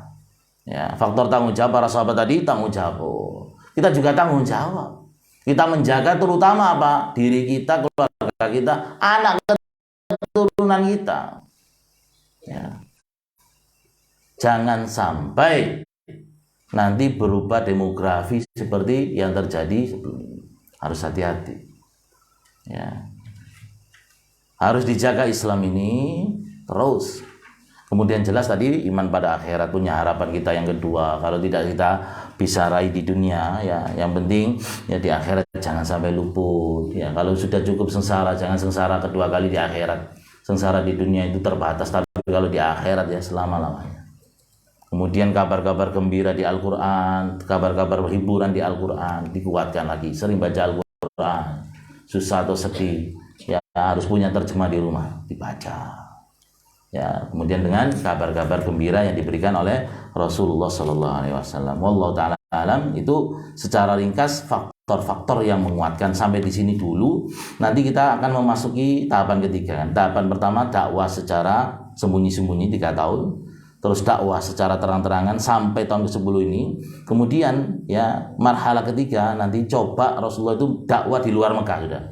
Ya, setelah ini karena Mekah sudah tidak bisa diharapkan ini dan pelindung beliau sudah wafat. Ya coba beliau kharijul Mekah, keluar ke Mekah.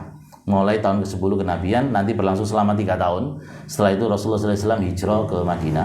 Ya, maka masuklah periode dakwah Madinah.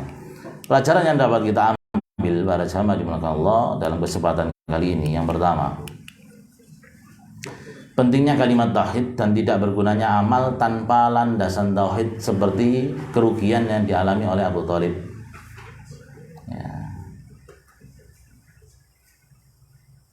Ya kadang ini rame ya, jangan pamane Rasulullah dijelas-jelas ini. Paman ketika memang seperti ini, mereka nggak sadar moco tabat yohan. Tapat lada Abi Lahab watab. Abu Lahab apaan Rasulullah? Ya pamane. Ya kalau salah ya sudah salah. Bukan berarti kita benci pada Rasulullah. Pamane kok dikafir-kafir no. Lho sampean dhewe maca tabat ya.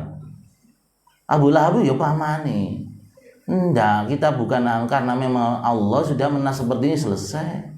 Ya sebagaimana bapaknya Nabi Ibrahim, masa bapak kok sampean kafir-kafir no ya. Enggak, ya memang sudah seperti itu. Ini hikmahnya pentingnya tauhid ya.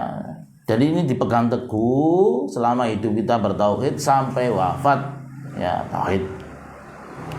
Pelajaran yang kedua, hidayah taufik berada di tangan Allah. Hidayah itu ada 2. Hidayatul irsyad, hidayah petunjuk. Ini mek dudukno tok. Kising bener, kising salah. Hidayah taufik itu hidayah menerima petunjuk itu. Itu urusan Allah sudah. Ya, wong dikandani nerima enggak itu urusan dia dengan Allah sudah. Tidak kita dibebani, diwajibkan orang harus menerima. Tidak. Kita dibebani, kita wajib menyampaikan. Sebagaimana yang dialami oleh Rasulullah, kasusnya dengan paman beliau.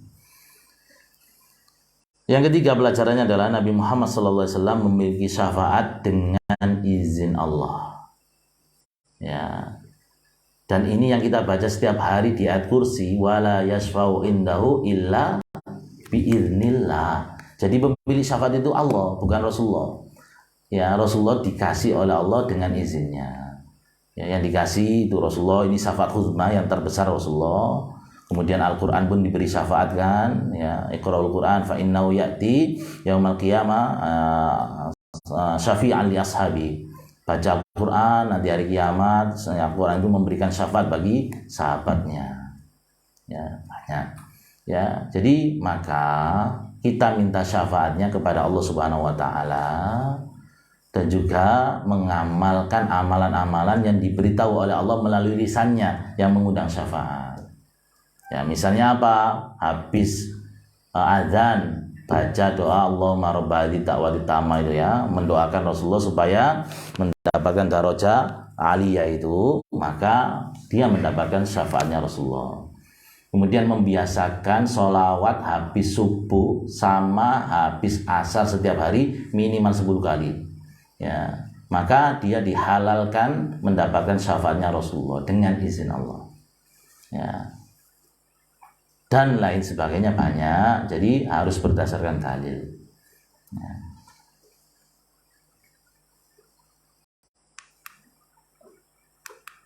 Pelajaran yang keempat para jamaah dimana Allah, kita belajar tentang kemuliaan ibu kita Khadijah radhiyallahu anha, yang ini membuat beliau sangat sedih karena beliau banyak keutamaannya. Rasulullah ditinggal oleh ibu Khadijah.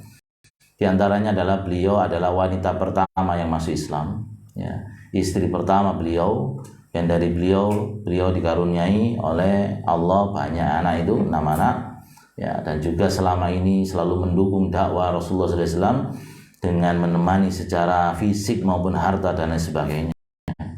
Banyak sekali keutamaannya, termasuk tadi beliau dapat salam dari Allah. Beliau ini sudah dibuatkan rumah sebelum wafatnya, ketika itu sudah dibuatkan rumah kan.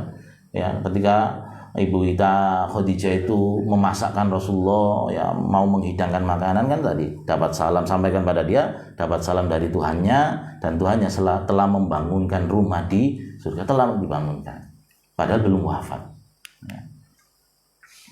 Yang kelima, pelajaran yang dapat kita ambil adalah cobaan hidup terberat adalah untuk para nabi. Ya. Jadi jangan ada anggapan semakin kita taat itu jauh dari cobaan, ya enggak. Ya, Nabi itu pernah ditanya, ya Rasulullah, man asyadul bala? Ya Rasulullah, siapa orang yang paling berat ujiannya itu? Apa kata Rasulullah? Al-anbiya, para nabi. Tsumma sholihun, kemudian orang-orang soleh sudah nabi. Kemudian orang yang semisalnya dengan manusia. Yubtala rajulu ala hasabi dini. Allah itu akan menguji seorang itu berdasarkan kadar agamanya. Fa in kana fi dini salah zida fi balai. Jika kadar agamanya itu berat, maka ditambah ujiannya.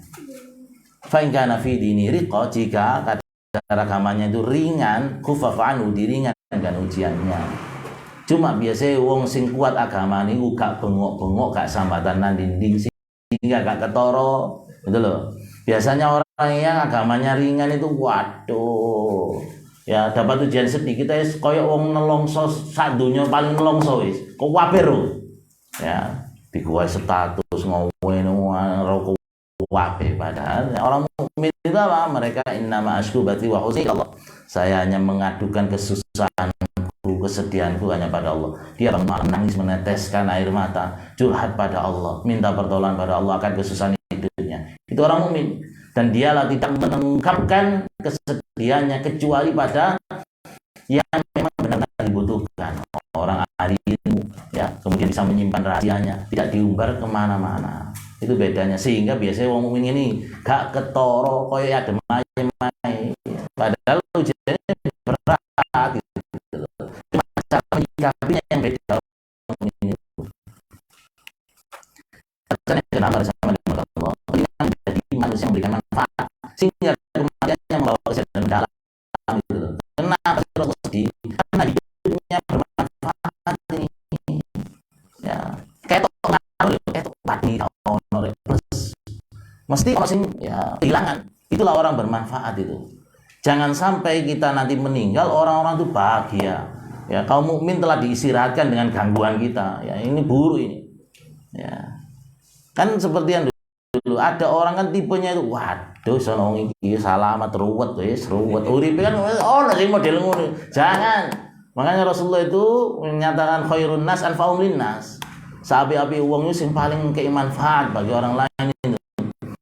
Makanya nanti ketika orang meninggal ya, jadi harus bertekad. Ya, ketika kita lahir orang itu tertawa, nanti ya tak balas yo.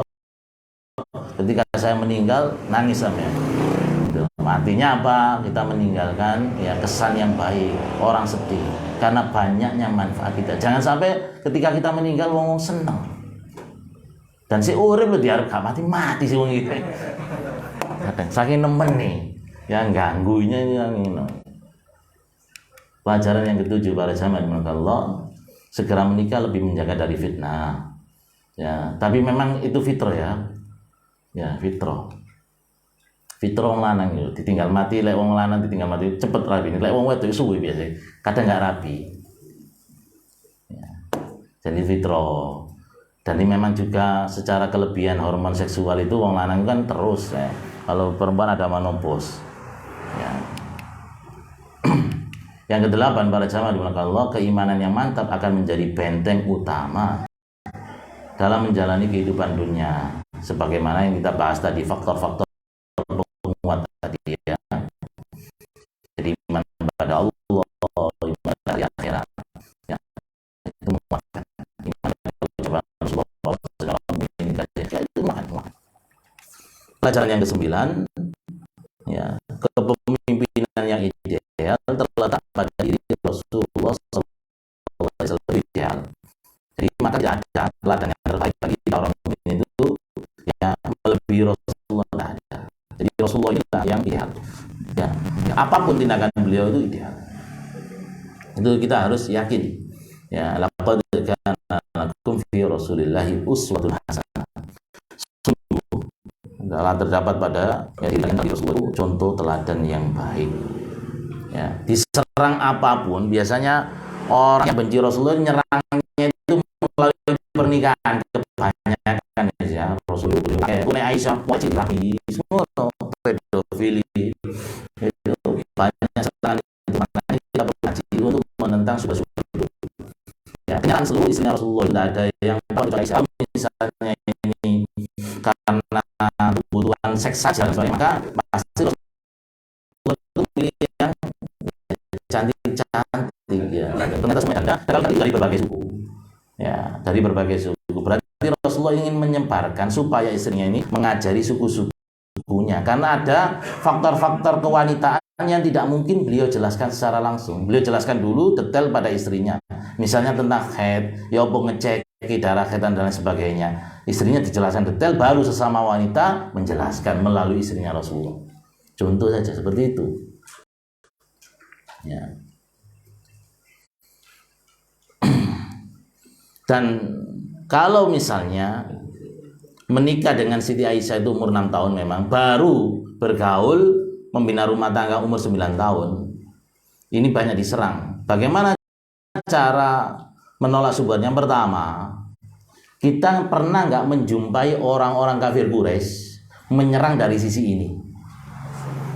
Padahal Rasulullah diserang dari sisi lain. Rasulullah itu gila, Rasulullah itu penyihir, Rasulullah itu dukun ya, Rasulullah itu penyair. Kok gak ono ngomong Rasulullah itu ya pedofili, atau saya zaman biyen gak ono pedofili ya, memperkosa arek cilik anu, gak ono. Berarti apa? Ketika itu bukan merupakan aib ya. Dan memang kondisi Siti Aisyah itu bongsor ya, umur 9 tahun. Dan itu juga kita dulu mbah-mbah kita itu umur 10 tahun, 11 tahun, 12 tahun itu rapi. Makanya kalau anak pertama kayak adik menjawab 10 tahun dok ya. Itu. Antara anak pertama dari cucu pertama dengan anak dia yang terakhir itu tuh cucu pertama ya. Soalnya anak 12 misalnya, anak pertama ini punya anak ya, berarti cucunya ya. Anak yang ke-12 ini lebih tua lebih muda daripada cucunya. Banyak yang seperti itu. Berarti menikahnya sangat mudah ya. Nah, itulah. Biasanya nyerangnya sini ya. Tapi apapun para jamaah dimulakan Allah, namanya orang benci ya, dijelaskan pun ya tetap benci ada. Ya, itulah. Oleh celah. Wong Pertamina meledos sing kena liyane ngono lho.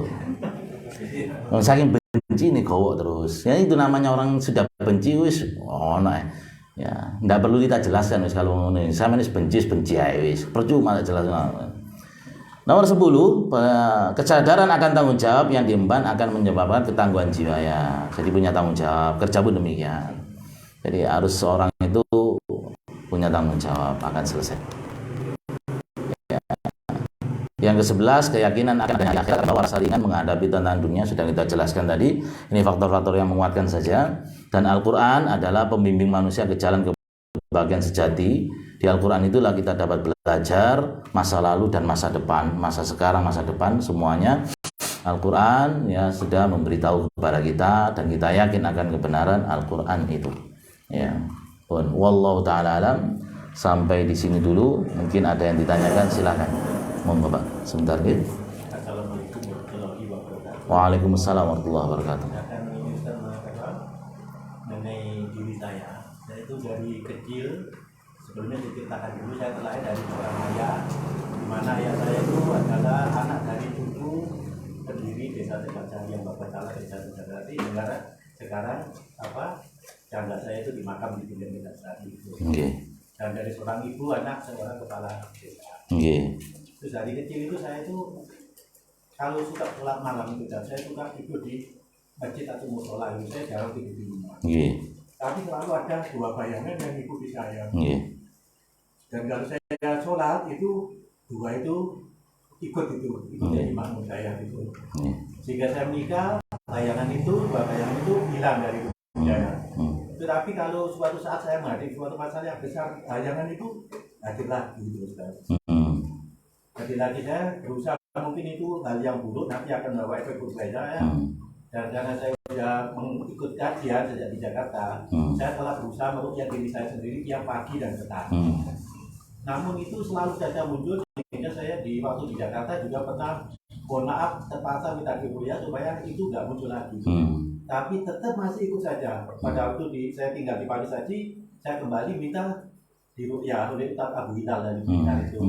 Tapi ya pada beberapa hari yang lalu ketika saya itu sholat ada saya nunggu adik saya, adik sepupu itu nunggu beliau, saya ditaruh di musola dulu gitu. Dan di situ daripada saya nunggu nganggur diem gitu kan, akhirnya saya sholat di situ. Itu kembali ada bayangan yang mengikuti waktu saya sholat itu. Bagaimana cara saya agar bisa terlepas dari hal itu Ustaz? Kalau memang hal itu membawa mudarat bagi saya dan keluarga saya. Pertanyaan yang kedua, ada titipan dari sahabat saya. Sahabat saya itu dulu seorang Buddha, telah belajar agama. Dan akhirnya bertemu dengan seorang janda dan sepakat untuk menikah. Tapi pada waktu setelah menikah, sahabat saya itu berkata pada istrinya, jangan sampai engkau lepas udung atau jilbabmu kalau di hadapan orang normal romu gitu. Kalau sampai kamu lepas, kita cerai gitu. Dan akhirnya dengan seiring waktu, karena pernikahan mereka berjalan lama, itu keduanya lupa gitu, sehingga nggak tahu gimana ceritanya si istri itu pada suatu pertemuan yang dihadiri oleh banyak laki-laki itu mungkin karena kelalaiannya gitu, itu lepas jilbabnya gitu. Dan akhirnya suami dengan gada apa itu tahu bahwa istrinya itu yang pada waktu itu diantar oleh anak istri dari suami pertamanya itu, dan anaknya anak laki-laki juga tahu belajar agama tapi mendiamkan ibunya gitu. Terus suaminya marah dan menegur istrinya gitu. Dan saya tanyakan apa dengan kejadian itu setelah jatuh talak gitu. Kalau memang jatuh talak, bagaimana cara mereka untuk rujuk gitu? Terima kasih. Wassalamualaikum warahmatullahi wabarakatuh. Assalamualaikum warahmatullahi wabarakatuh. Baik, saya jawab yang pertama, nanti kalau kedua saya lupa diingatkan. Pertama, kasus yang jenengan alami itu banyak, dan memang terutama banyak dialami oleh anak keturunan yang dulu babat alas.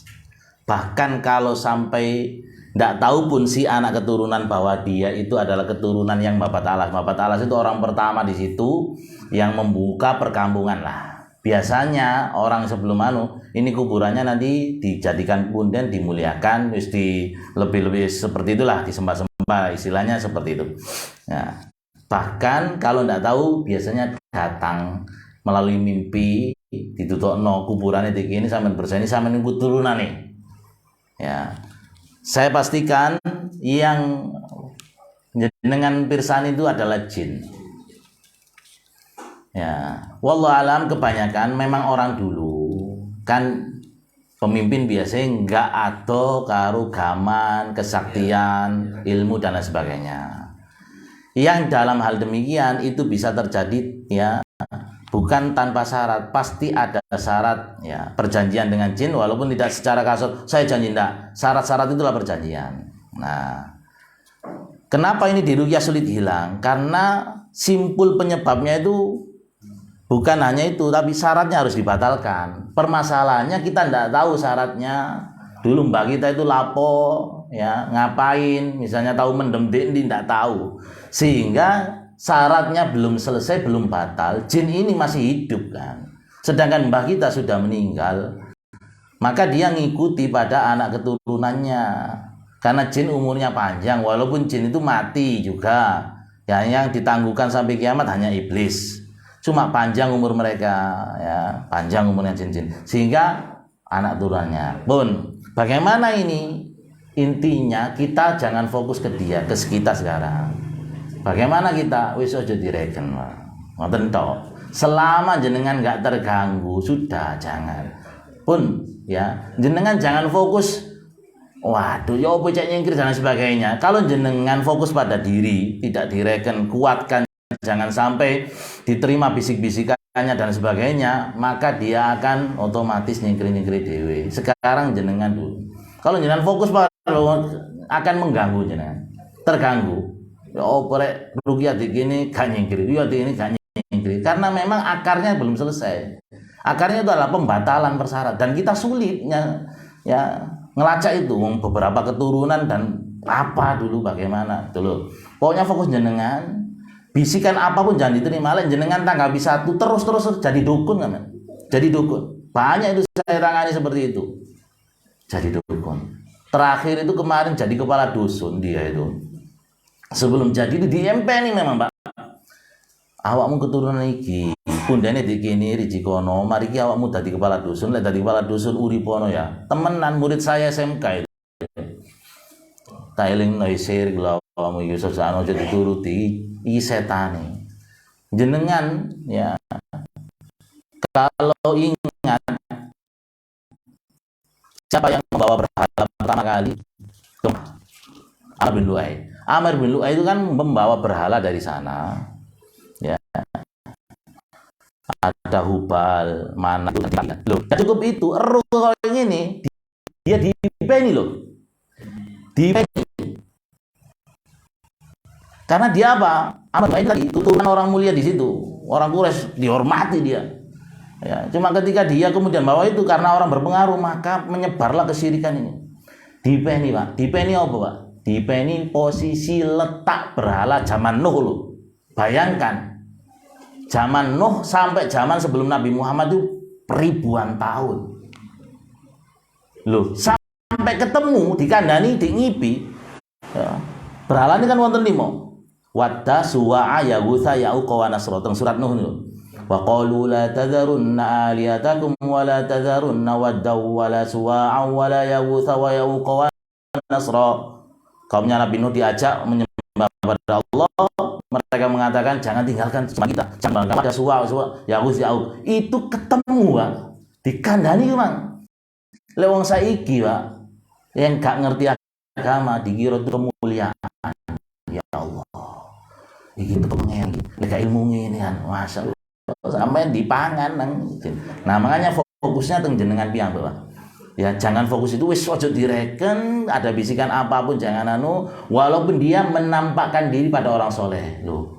Pak niki lho lek wae salat tuh bisa ayo salat to bengi yo ngewangi kula sembahyang bengi niku hanya zina, perhiasannya asyaiton, setan. Intinya lek jenengan turuti sampean dari dukun saya iso, Pak. Lek sampean ngono takoni ta lah wonge misale ayo wis sapa sing nyolong ditutupno dadi dukun. Yang kedua pertanyaannya adalah duda dengan syarat tadi kalau bukan jilbab, kalau syaratnya itu dilanggar ya cerai. Caranya bagaimana kalau rujuk? Pertama, jangan membuat syarat yang memberatkan saya. Itu memberatkan sendiri. Nanti menyesal sendiri. Cukuplah itu diperingatkan, jangan jadi syarat cerai. ojo anu ya wis pok tak elingno. Ketika terjadi itu pelanggaran dielingno. Ya, bukan dicerai tadi, wis berarti otomatis cerai. Nah, maksudnya saya ngerti supaya hati-hati soal itu. Tapi itu jangan berat. Ya, Bun. Cara rujuknya bagaimana dilihat? Ya. Kalau rujuknya belum selesai masa iddah, dan harus dipahami, masa iddah itu tadi 3 kali suci, belum sampai 3 kali suci ingin rujuk, maka cukup bilang saya rujuk terus digauli, nggak perlu nikah ulang. Ini tujuannya apa? Tujuannya memang menutup aib supaya orang lain tidak tahu permasalahannya. Kalau rujuknya melebihi masa iddah, baru ini nikah ulang. Nonton dibicaranya. Secara ringkas seperti itu, nggih. Jadi saran saya jangan membuat syarat-syarat seperti itu. Ya, yang memberatkan diri sendiri. Makanya Rasulullah itu ya nazar itu boleh, tapi jangan sering sumpah kata Rasulullah, karena itu memberatkan dirimu. Apa? Panjenengan din. Assalamualaikum warahmatullahi wabarakatuh. Yang pertama itu kan tadi disampaikan Abu Jahal itu bersumpah dia dan masyarakatnya tidak akan beriman. Itu katanya akhirnya kan sumpahnya tadi tidak bisa dipenuhi. Ini terbukti kalau anaknya, sayangannya itu malah dapat hidayah. Terus yang kedua untuk manfaat yang ketujuh, kaitannya juga dengan yang 10. Nggih. Kan Nggih. perlu bekal agama yang memadai. Nggih. Kalau tidak, itu banyak masalah memang. Nggih. Kalau dulu-dulu seperti kami ini kan ya, ilmu agama itu hanya didapat dari sekolah-sekolah resmi. Leres. Kalau ngaji-ngaji dulu itu kan tidak seperti sekarang. Leres. Ngaji dulu itu banding pun tapi tidak bisa-bisa. Nggih, nggih. Itu terasa sekali. Memang semakin kita tuh pengetahuan agama kita semakin bagus, ternyata tanggung jawab seorang imam itu ternyata sangat berat. Mas saya berpikir wah kalau ngerti mana kayaknya kawani rapi. Karena beratnya tanggung jawab seorang imam. Nggih. Bahkan sampai nanti kalau sampai ada istri atau anak masuk neraka, kita juga sulit untuk bisa masuk surga. Terima kasih Pak. Assalamualaikum warahmatullahi wabarakatuh. Ya, tentang yang pertama tadi apa? Intinya? Sumpah ya. Jadi sumpah. Ya, sumpah dalam hal kebatilan itu tidak mendapat dampak apapun. Saya bersumpah tidak akan beriman itu juga. Ternyata yo Ikrimah sendiri juga masuk ya, anaknya Abu Jahal juga demikian. Jadi ya memang itu menunjukkan bahwasannya ya mereka sumpah itu batal sendiri ya, tidak dijabahi oleh Allah, maka itu hidayah petunjuk bagi Allah. Yang kedua masalah ya menikah lagi dan sebagainya. Ya tadi itu Rasulullah SAW demikian. Jadi panjenengan misalnya saya bisa menjaga, terus kemudian saya mikir tanggung jawabnya berat, misalnya tidak menikah lagi, maka pilihan, tidak masalah kalau sudah pernah menikah. Yang belum pernah menikah aja menikah ya. Kalau sudah pernah menikah, sudah menjalani sunnahnya Rasulullah SAW, ya itu ya sudah. Ya kalau memang benci terhadap pernikahan, bujang-bujang itu atau yang masih gadis-gadis itu, ini yang membenci Rasulullah SAW. Seperti tekadnya orang, 3 orang itu loh. Ya, melihat Rasulullah dijamin masuk surga, maka ada yang bertekad saya puasa terus. Ya, ada yang bertekad saya akan sholat tahajud terus. Ada yang bertekad saya tidak akan nikah. Maka kata Rasulullah SAW, ya saya juga nikah, saya juga tidur, saya juga kadang nggak poso. Ya, maka dilihat situasi kondisi sendiri. Intinya adalah menjaga diri. Ya, demikian. Wallahu ta'ala alam. Yang lain, yang langsung saya jawab dulu pertanyaan tertulis dari Ummahat.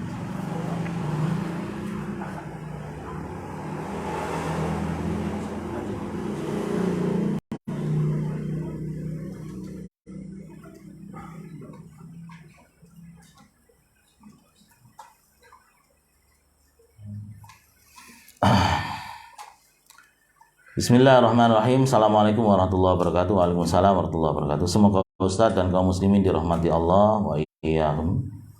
Izin bertanya Ustaz, tafadholi, jika ada keluarga menyembah Allah akan tetapi juga melakukan perilaku kesyirikan, Apakah kita boleh memintakan ampunan Allah? Apakah termasuk yang dijelaskan seperti pada surat Taubah ayat 113 tadi? Begitupun pada orang tua yang masih melakukan perilaku kesyirikan, apakah boleh memintakan ampun pada Allah? Karena beliau alhamdulillah masih beribadah pada Allah. Kalau masih hidup ya dan muslim, belum mati dalam keadaan kafir, maka panjenengan boleh memintakan ampun pada Allah. Ya Allah, jenengan sepunten ya ibu kula sik medukun niki ya, mintakan ampun. Dan juga jelas dinasihati. Kalau sudah jelas-jelas mati dalam keadaan kafir atau musyrik, maka ini yang tidak boleh. Tapi kalau selama hidup boleh. Pun demikian saudara kita yang kafir masih hidup, didoakan supaya dapat hidayah Islam boleh. Tapi kalau sudah mati kita doakan ampunan tidak boleh. Jadi mati ya tadi ya. Maka batasnya kesyirikan itu memang mati. Innallaha la yaghfiru ayyushraka bihi wa yaghfiru ma duna dzalika liman yasha. Allah tidak mengampuni dosa syirik dan mengampuni dosa selain syirik. Maksudnya apa yang tidak diampuni? Kalau sampai dibawa mati. Lalu bagaimana tentang pelaku kesyirikan misalnya? Ya gak ngerti. Dia sholat juga, tapi dia masih merdukun. Bagaimana ini kita hukumi? Bagaimana ini? Nahnu nahkumu bidzawahir. Kita menghukumi yang zahir. Dia masuk orang Islam, ya wis Islam, boleh diampun, dimintakan ampun. Ya. Hukumnya dia dihukumi orang Islam, karena banyak di tengah-tengah masyarakat kita ini ya masih berlaku demikian sampai mati, gak paham gitu loh. Ya, tapi zahirnya dia muslim, ya sudah kita hukumi muslim, kita sholati. Nanti dihukumi oleh Allah Subhanahu wa taala syirik, maka wallahu alam itu sudah di tangan Allah. Ya. Kecuali memang terang-terangan dia sudah, oh saya tak masuk Hindu saja, mati dalam keadaan Hindu, sudah ini yang tidak boleh. Tapi kalau dia masih mengaku Islam, mati anu dan lain sebagainya, bahkan di Yesumang di tata cara Islam ya, ini kita hukumi Islam, kita menghukumi yang zahir. Ya. Boleh kita mintakan ampunan. Ya. Pertanyaan yang kedua, Assalamualaikum warahmatullahi wabarakatuh. Semoga Allah menjaga Ustaz beserta keluarga. Demikian pula untuk jenengan. Titipan pertanyaan dari FB, bagaimana kita yang berislam dijamin mati dalam keadaan tetap Islam? Apakah ada amalan sunnah yang diajarkan oleh Rasulullah untuk umatnya?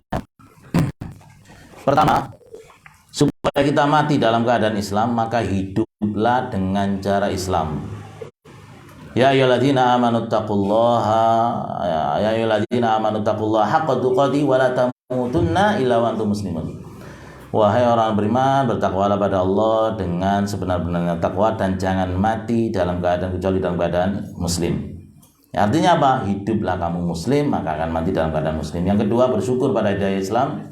Yang ketiga, selalu berdoa supaya tetap berada dalam agama Islam. Apa diantaranya doanya? Allahumma muqallibal qulub, tsabbit qalbi ala dini, gitu. Ya Allah yang maha membolak-balikkan hati, tetapkan hati kami pada agamamu. Ini doanya. Kita juga berdoa, Allahumma rzuqni bi husnil khotimah. Ya Allah berikanlah aku rezeki mati dalam keadaan husnul khotimah. Kalau tidak bisa bahasa Arab, bisa bahasa Indonesia. Ya, itu amalan-amalan. Jadi istiqomah ya di atas Islam, insya Allah mati dalam keadaan Islam. Ya, kita lihat orang-orang yang husnul khotimah itu karena memang kehidupannya sehari-hari ya seperti itu. Loh ada Ustadz itu tapi kasus per kasus. Ya, kesimpulan itu diambil dari umum. Umume wong lek iku temen mati ini dalam keadaan temen amal soleh. Orang mati dalam keadaan sujud. Ya, sampean takoni, iki pasti wong sing sering nang masjid, mati ini di masjid ngono lho. Jarang sekali nang masjid mati, oh ya ono kadang, tapi kadang. Tapi umumnya orang yang mati dalam keadaan sujud di masjid karena setiap harinya dia di masjid. Maka sebagian besar hidup kita untuk apa? Maka kemungkinan besar itulah kita mati itu.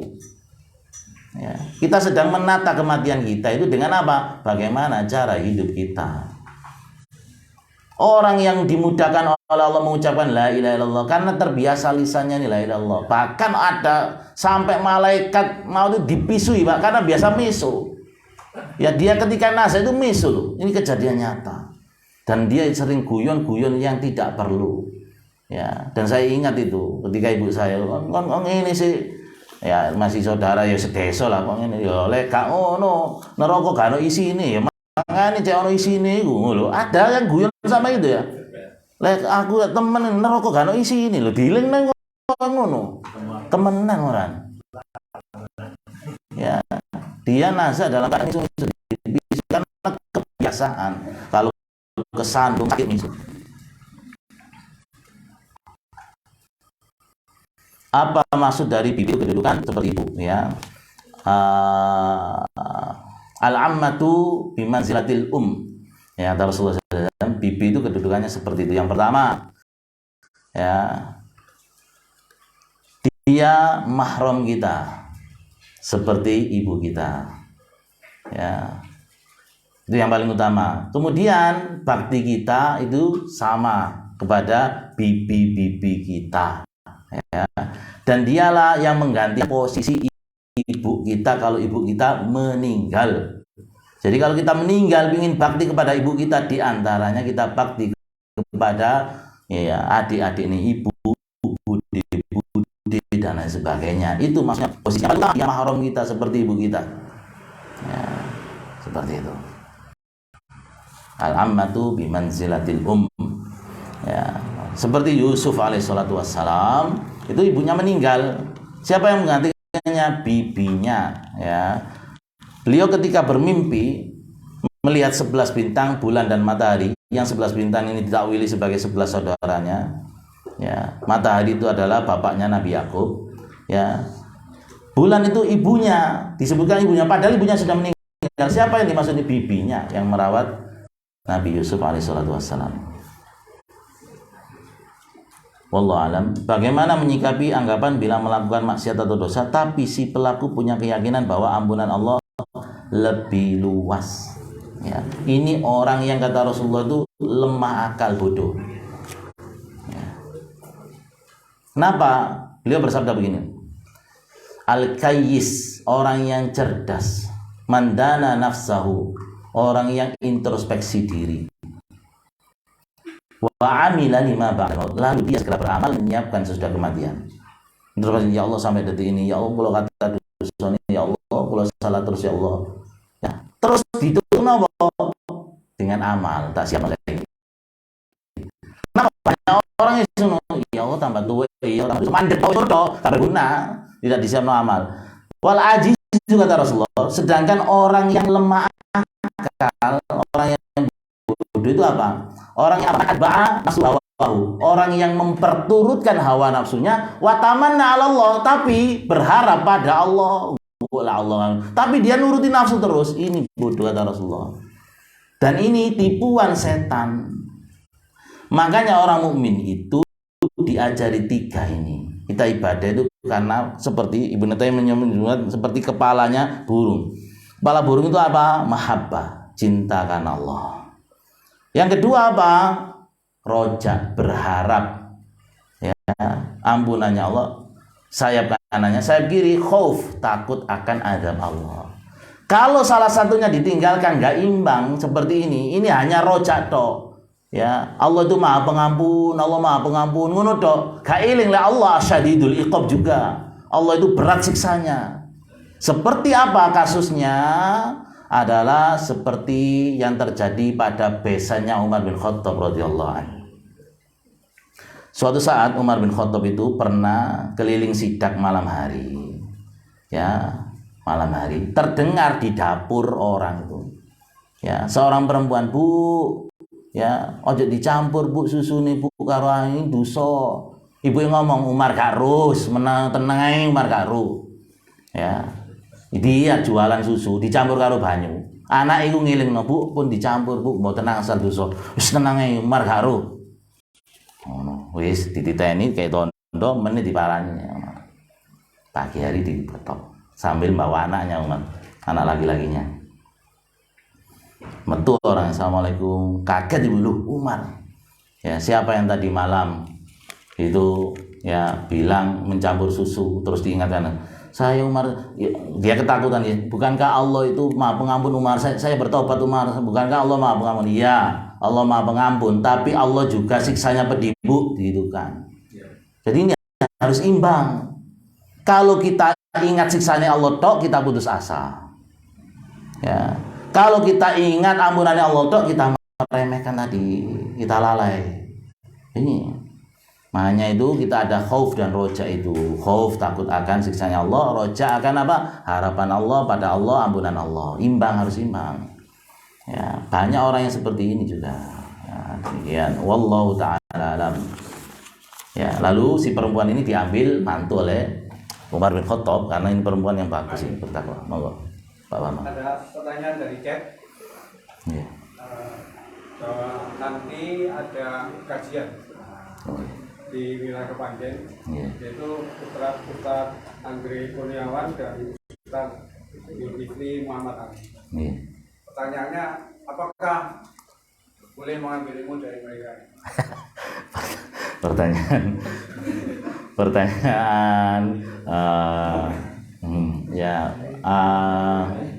Setelah ini istirahat ya, sudah. Setelah ini boleh pulang ke rumah masing-masing istirahat. Demikian, wallahu ta'ala alam. Ya, yang lain. Sampun kan, sampun. Sudah selesai ya. Setelah ini istirahat boleh ke rumah masing-masing.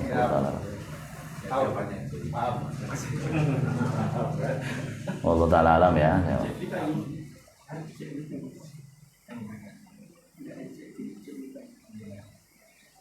Yang lain, sampun ya. Baik Bapak Ibu sekalian, cukup sekian. Semoga Allah Subhanahu wa taala semakin menguatkan kecintaan kita kepada Rasulullah SAW dan para sahabat, bisa meneladani beliau semua mereka dalam kehidupan sehari-hari, dan kelak semoga Allah mengumpulkan kita bersama Rasulullah dan para sahabat radhiyallahu anhum ajmain. Demikian ya, ada kurang lebihnya saya mohon maaf. Kita akhiri dan kafaratul majlis. Subhanakallahumma wa bihamdika asyhadu an la ilaha illa anta astaghfiruka wa atubu ilaik. Wa sallallahu ala nabiyyina Muhammadin sallallahu alaihi wasallam tasliman katsira. Assalamualaikum warahmatullahi wabarakatuh.